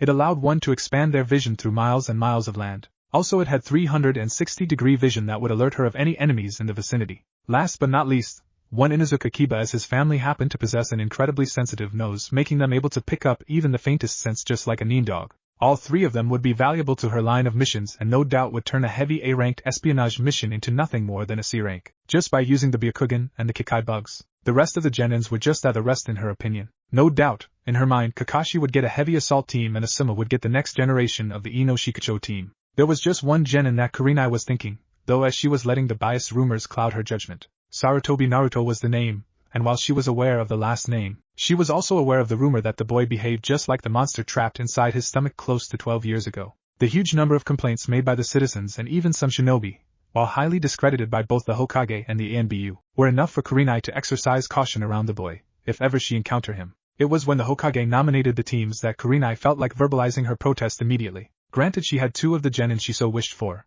but Inuzuka Kiba would be, in the Hokage's opinion, better suited as part of a full assault team under Kakashi's guidance along with Uchiha Sasuke. The worst part was that the Hokage passed Sarutobi Naruto to her team for reasons she didn't fully understand. From what she knew, Naruto was a ninjutsu specialist with considerable taijutsu skills and a few genjutsu skills, but otherwise was not suitable for the type of missions the team would be undertaking. Nevertheless, the Hokage was already convinced with the nominations and wouldn't hear a word of Kurenai's protests. In fact, Hiruzen was surprised Kurenai was against having his grandson Naruto on her team, but he figured it was the village's majority opinion that Sarutobi Naruto was to be treated as nothing more than a demon walking through the village streets. He couldn't do anything, and certainly he wouldn't waste his time convincing Kurenai like he did with Iruka. Certainly, Kurenai was a professional kunoichi and wouldn't judge Naruto, or so he hoped. Current timeline. Today, as Kurenai passed through the academy hallways, she was thinking about the current situation she was in, and wondering how much of a hassle Naruto could be. Certainly the number of reports indicated that the blonde managed to pick up fights wherever he went, and Kurenai couldn't have loose cannons under her guidance. He would get his team killed by either charging an enemy while hot-headed or revealing their hidden location by accident. However, when the woman was seconds away from opening the classroom door, a voice called to her, as she turned only to see Asuma coming with his hands inside his pockets and his light-up cigarette. "Asuma, it's nice to see you're not late like Kakashi. What can I do for you?" I was about to go inside to meet my team. The Sarutobi Jounin smiled at the compliment as he stopped in front of the gorgeous woman in order to tell her something rather important. "Kurenai, before you take on your team, I wanted to say a couple things about my nephew Naruto." The sudden topic surprised the genjutsu user, as she didn't know that Naruto was Asuma's nephew. Nevertheless, she let the man start the explanation. "I presume you saw the number of complaints about his behavior throughout the village, but I just ask that you pay very little attention to them, if possible." As an information-gathering specialist, she knew better than to make quick assumptions based on reports. But in Naruto's case, certainly it wouldn't be strange hearing about his lack of behavior, considering that he housed the most powerful bijou inside his body. Also, the fact that Asuma was the boy's family, it was possible that such a pledge came out of concern for the boy, rather than from plausible facts alone. "Why must I pay little attention to them exactly?" asked Kurenai, surprising Asuma, as she continued. "Certainly, I would question reports coming from citizens only, but several shinobi press charges as well, and this can't be overlooked." "Asuma, you doubt the Hokage's position as well as the Anbu?"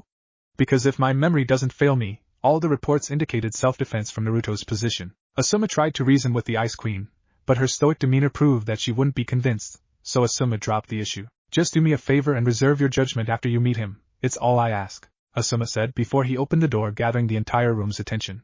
Kurenai soon joined him inside and each called to their respective genin teams. "Team 10, you're with me. Meet me in Konoha's barbecue restaurant in 20 minutes. Team 8, I'll be your Jounin sensei."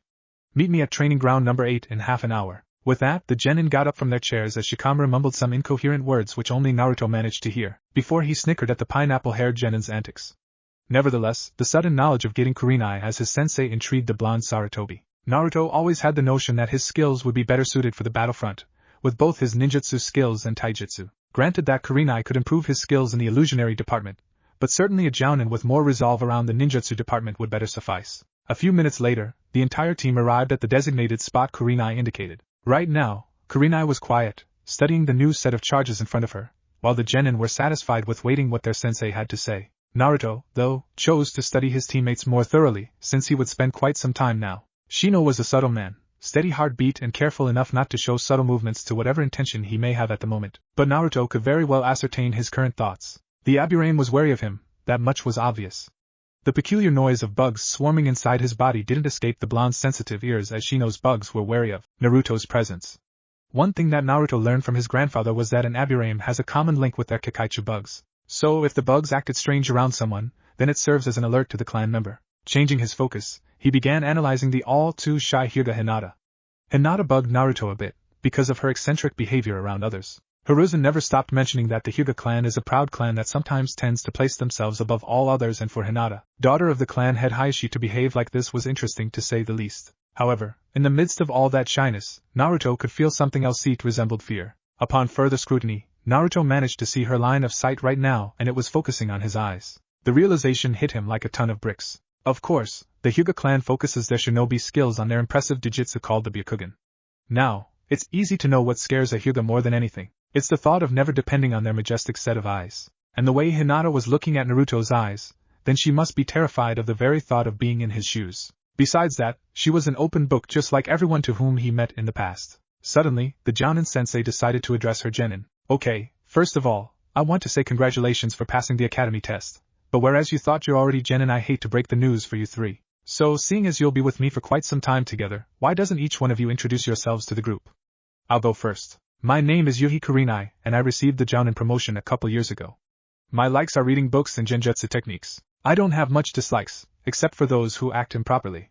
My dreams are not of your concern, though I have plenty of them. As Kurenai finished introducing herself, she pointed it to Shino, who cleared his throat. My name is Aburame Shino, and my clan techniques favor the use of my Kakaichu bugs.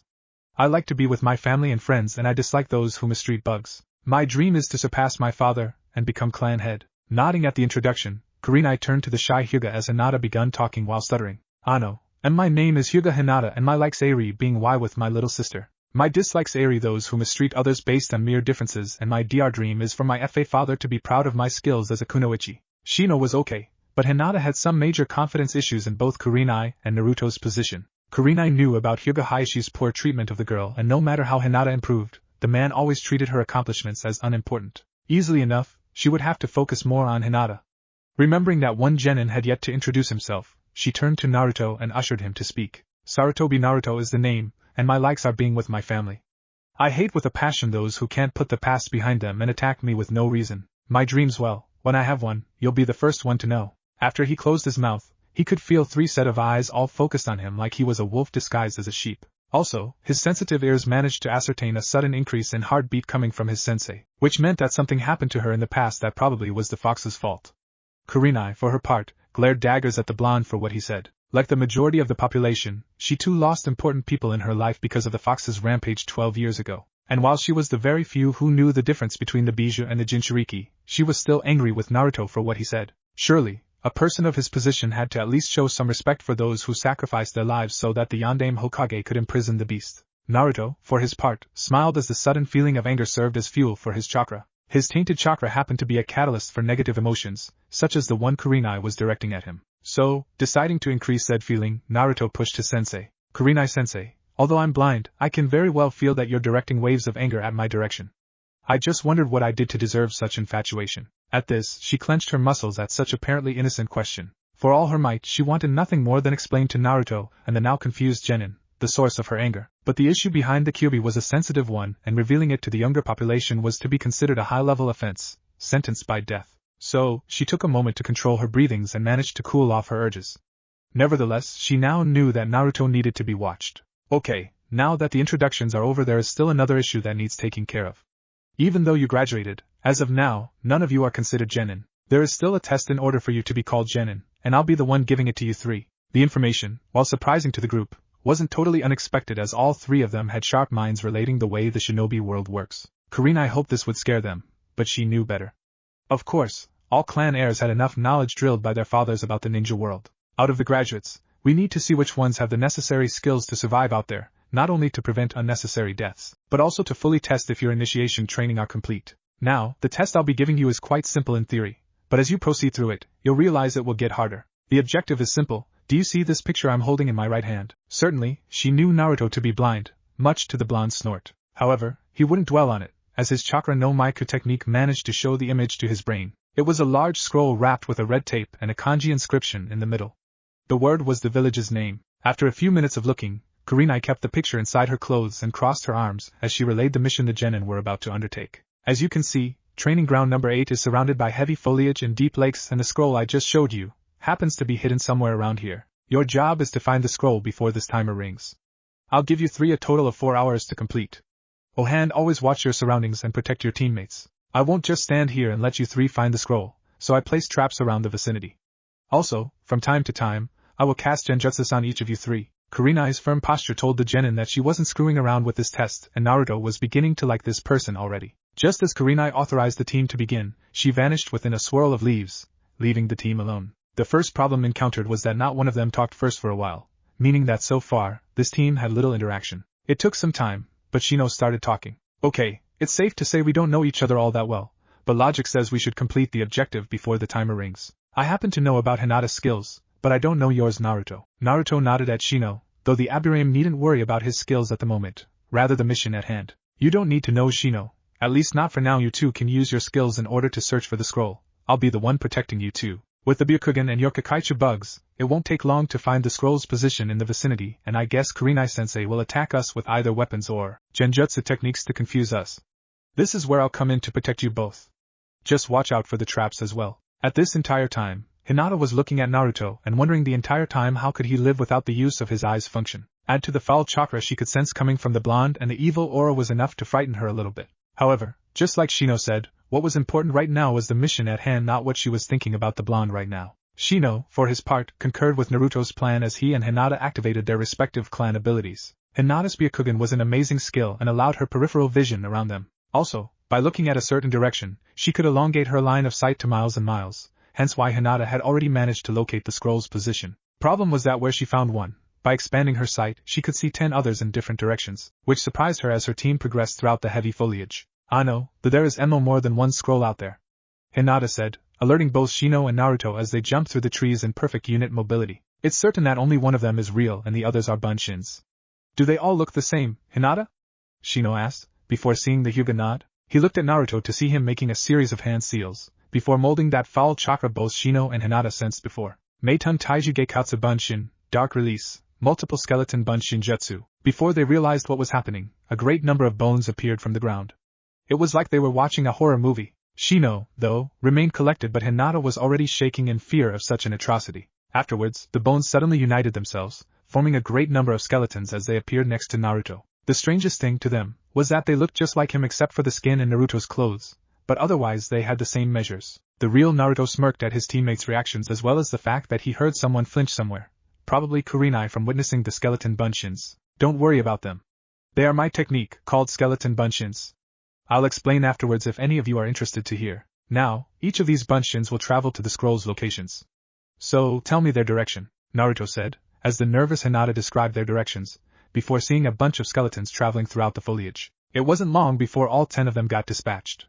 Soon only the 3 remained. As they were about to move, the sudden sound of projectiles coming their way entered Naruto's sensitive ears, to which he grabbed a few shurikens and threw them, alerting Shino and Hinata, causing them to question why Naruto would do that out of nowhere. However, they soon heard the sound of metal colliding against metal, which meant that Kurenai must have planted a trap nearby. With the projectiles being taken care of, the group charged once more as Hinata and Shino were using their skills to find the scroll, while Naruto was searching for Kurenai's position as well as any hidden traps. Suddenly, the image presented by his technique began to disrupt momentarily, showing a different view all of a sudden. Whereas before Naruto was seeing the huge trees in front of them, now he saw a green field with a lake in front of him. However, Quite to Kurenai's surprise, the blonde's path didn't deteriorate as he continued to travel through the foliage as if he wasn't trapped in her altering image genjutsu. Little to her knowledge though, Naruto wasn't only guided by images sent to his brain, he managed to travel by scent as well as the air around him. However, the blonde didn't want to play any longer, as he expanded his chakra no Maika technique further, disrupting Kurenai's chakra immediately as the forest image came back to him.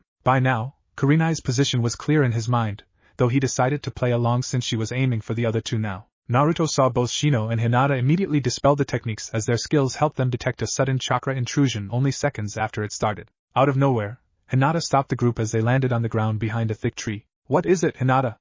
asked Shino as he gathered his bugs to form a circle around the group just in case Kurenai attacked them while they were talking. Naruto-san's Bunbunshin's aura already reached the scroll's position. "Though all of them are Bunshins, just like you said, Shino." "Right, we need to hurry, time is almost up." "Hinata, expand your vision using Naruto's Bunshins as location pointers.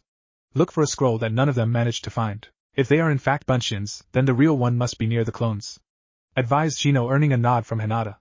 Naruto was impressed with Shino's assessment. Indeed, the respect he felt for the Aburame raised a few points. As Hinata was about to pinpoint the scroll's location, a huge barrage of kunai suddenly attacked the team, surprising all three of them. However, both Shino and Naruto were faster as each of them used defensive techniques to protect themselves. Meitun Kura Seksho, Dark Release, Dark Barrier Jutsu, Mashikade no Jutsu, Insect Wall Jutsu. Suddenly, the bugs started to form a protective barrier around the group, deflecting some kunai but not all of them. The rest were taken care of by a dark shield that emerged from the ground. Both Shino and Naruto turned to Hinata in order for her to pinpoint the exact location of the scrolls so that they could get it. With the defensive jutsus, she had enough time to examine the terrain for the scrolls that Naruto's Bunshins managed to find and another one close behind. It took a minute, but she was able to find it a few meters behind the farthest scroll Bunshin. As Shino's bug stopped the last of the kunai, the group charged fast to the real scroll's position until Shino grabbed it just as the timer started to ring. Naruto could hear a distant sound of clapping approaching the group, before their sensei appeared behind a thick tree congratulating the team.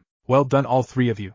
During the test I managed to assess your skills relating teamwork, genjutsu dispelling and ninjutsu techniques. Although some of them are still creeping the hell out of me as of this moment, you three are genins under my command. We are Team 8, and it is my dream to see you three advance through the ranks." Kurenai praised the three, before dismissing them for the day. "All of you are dismissed, except you, Naruto. I wish to talk with you for a moment." The blonde nodded, before seeing Shino and Hinata leaving the thick forest towards their respective clan compounds. Naruto, for his part, found a thick log lying on the ground where he took a sit and faced the ground for a moment waiting for what Kurenai wanted to say to him. The woman, for her part, was now conflicted regarding her thoughts of the blonde. Throughout this test, Naruto managed to protect his team, where she thought he wouldn't give a rat's ass to their well-being. He was the one who came with the group's defensive line, allowing both Shino and Hinata to concentrate on finding the scroll. Suddenly, memories of Asuma pleading for her to reserve judgment appeared in her mind, and she had the decency to smile at Naruto. Still, another memory assaulted her mind, regarding his lack of respect for those who sacrificed their lives for the Kyuubi's defeat. Right now, her head was in turmoil regarding the previous events and the empty opinion of a delinquent that did nothing but cause trouble everywhere he went. "Naruto," Kurenai said, but the blonde interrupted her before she could even begin. "It seems now you're more relaxed, your heartbeat that is," said Naruto, surprising Kurenai as she looked at him with an intrigued demeanor. She knew that blind people tend to possess improvement in other senses such as hearing and smell, but to know he could hear the sound of a beating heart from such a distance was incredible. "Naruto, I wanted to ask you something and please be honest with me. What did you mean when you said you hated those who couldn't put their past away? I know you meant the Kyuubi inside of you, I'm just curious as to your lack of respect towards those who passed away." The question was indeed intriguing to the blonde, since Kurenai could very well get her answer from the numerous reports filed against him. Suddenly, realization was upon him instantly.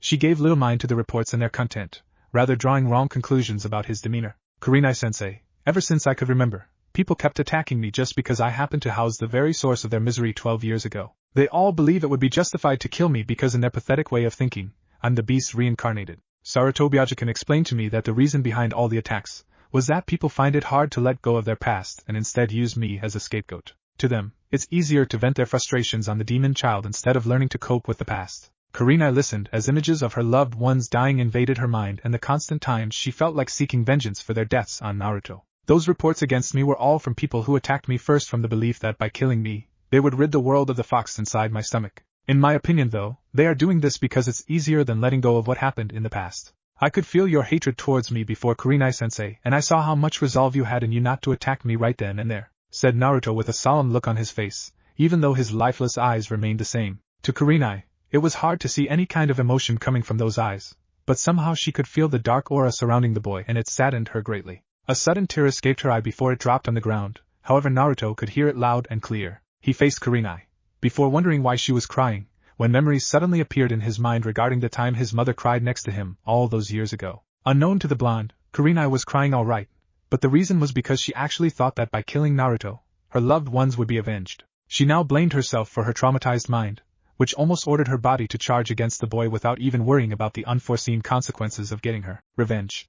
Kurenai now knew that nothing she did would change what happened to her family. As she cleaned the tears of her eyes, she smiled upon looking up in the sky as the sunlight managed to illuminate the dark forest they were staying in right now. Naruto could feel how his chakra diminished every second, and it was because of Kurenai that he felt like this. It was the same feeling he got upon spending time with his mother and his family, as he remembered what his grandfather said a few months ago. When in the presence of light, darkness doesn't know where to hide. Surely, dark's only weakness is light.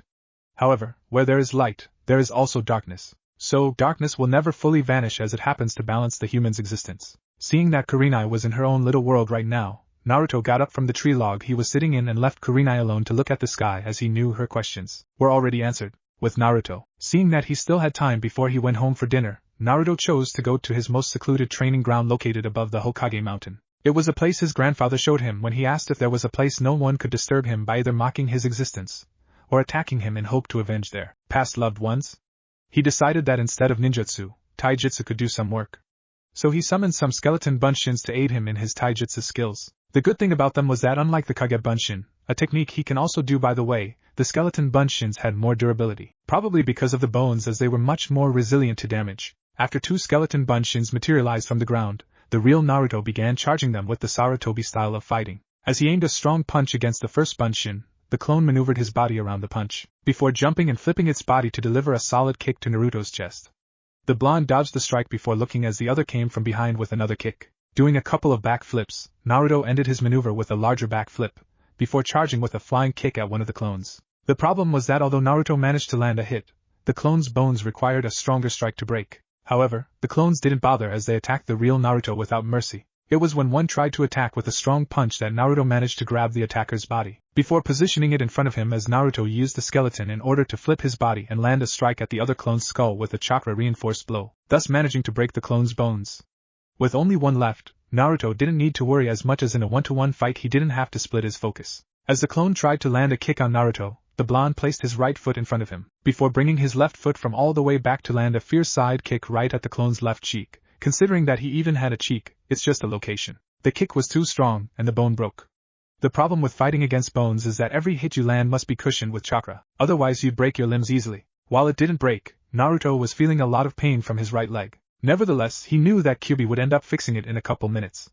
Right now, his focus was on practicing a new technique Kyuubi taught him the other day. Its name is Meitun Kyuryuden, Dark Release, Black Dragon Projectile Jutsu. The concept of molding chakra, resembling a specific figure, was alien to the blonde. Not because he was blind, but he actually didn't believe it to be possible. Granted, he knew about the existence of some elemental techniques that resembled a dragon charging at an enemy, but dark release techniques were different. It wasn't exactly considered an element. Also, since each mind thinks differently, Naruto joked that no technique would be similar to another. One would mold the technique creating a two-headed fire dragon, and the other would create winds coming out of the creature's body. Nevertheless, Naruto guessed he should work with his concept of what a dragon should look like, considering he never saw one. Elongated teeth, menacing slit eyes like a reptile, his concept of a dragon was slowly forming in his mind. A sharp tail and claws that could tear through any sort of defense, plus a solid black reptile skin that would protect the animal from any sort of attack also came to mind. According to Kyuubi, the first step to molding chakra outside the human's body is to think of the creature's structure and details. The fox once said that no human truly understood the power of the brain, as just by thinking, one could create any figure the human so desired, adding just chakra to the mix. Focusing his chakra, Naruto started the hand seals that were taught by his fox sensei. Slowly, but surely, his chakra was being molded exactly as Kyuubi said it would be. Curiously, the last hand seal was the dragon as a black vortex took shape near Naruto's shoulder level, before two paws grabbed the end of the black hole. Naruto was still molding his chakra as the technique was only completed once the dragon erupted from the black hole. Suddenly, the head appeared, and needless to say, anyone would piss their pants just from the sight. The creature's eyes were dark yellow, and its teeth were so big that the creature couldn't fully close its mouth without showing them, just like an alligator. The creature suddenly let out a deafening roar as it echoed throughout the clearing, bringing shivers to anyone who heard it. Slowly, the dragon was coming out of the hole as it managed to free its wings from the tight hole. Naruto's chakra was being consumed by the minute, and he wondered how much more he needed before he ran out of it. Finally, the sharp tail came out as the dragon charged against a set of trees right in front of him. The problem was that Naruto didn't have enough chakra to direct the menacing creature's attack, hence why he stopped the chakra molding and the dragon instead changed its course to the sky, before the creature vanished. The blonde was panting on the ground from exhaustion. He didn't know he needed this much chakra for the technique to work. Insolent fool, this technique doesn't require chakra but hatred. Dark chakra techniques don't require quantity, only quality. Unlike other techniques, you need to remember everyone who attacked you because of me.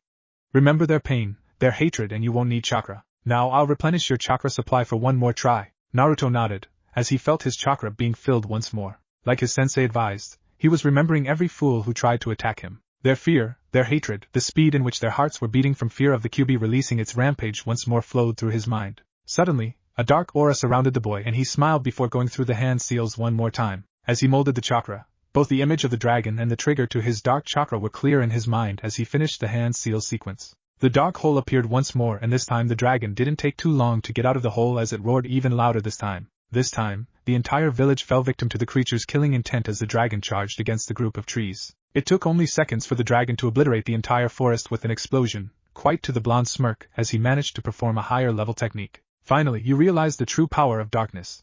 Now you can expand even your other techniques. You must feel the dark side coursing through your veins. As Naruto heard his mentor, he decided to wrap things up for today and go home. However, the boy stopped once he felt a considerable number of presences reaching his position, forcing a smile on his face as he attracted quite the attention with his technique. 2 hours prior, after Kurenai dismissed her team for the day, she was called by the Hokage for the team's assessment. Right now, all the jounin that were assembled to be senseis were speaking with the Hokage by the time she arrived. To her slight surprise, out of the teams passed at the academy, none of them managed to pass.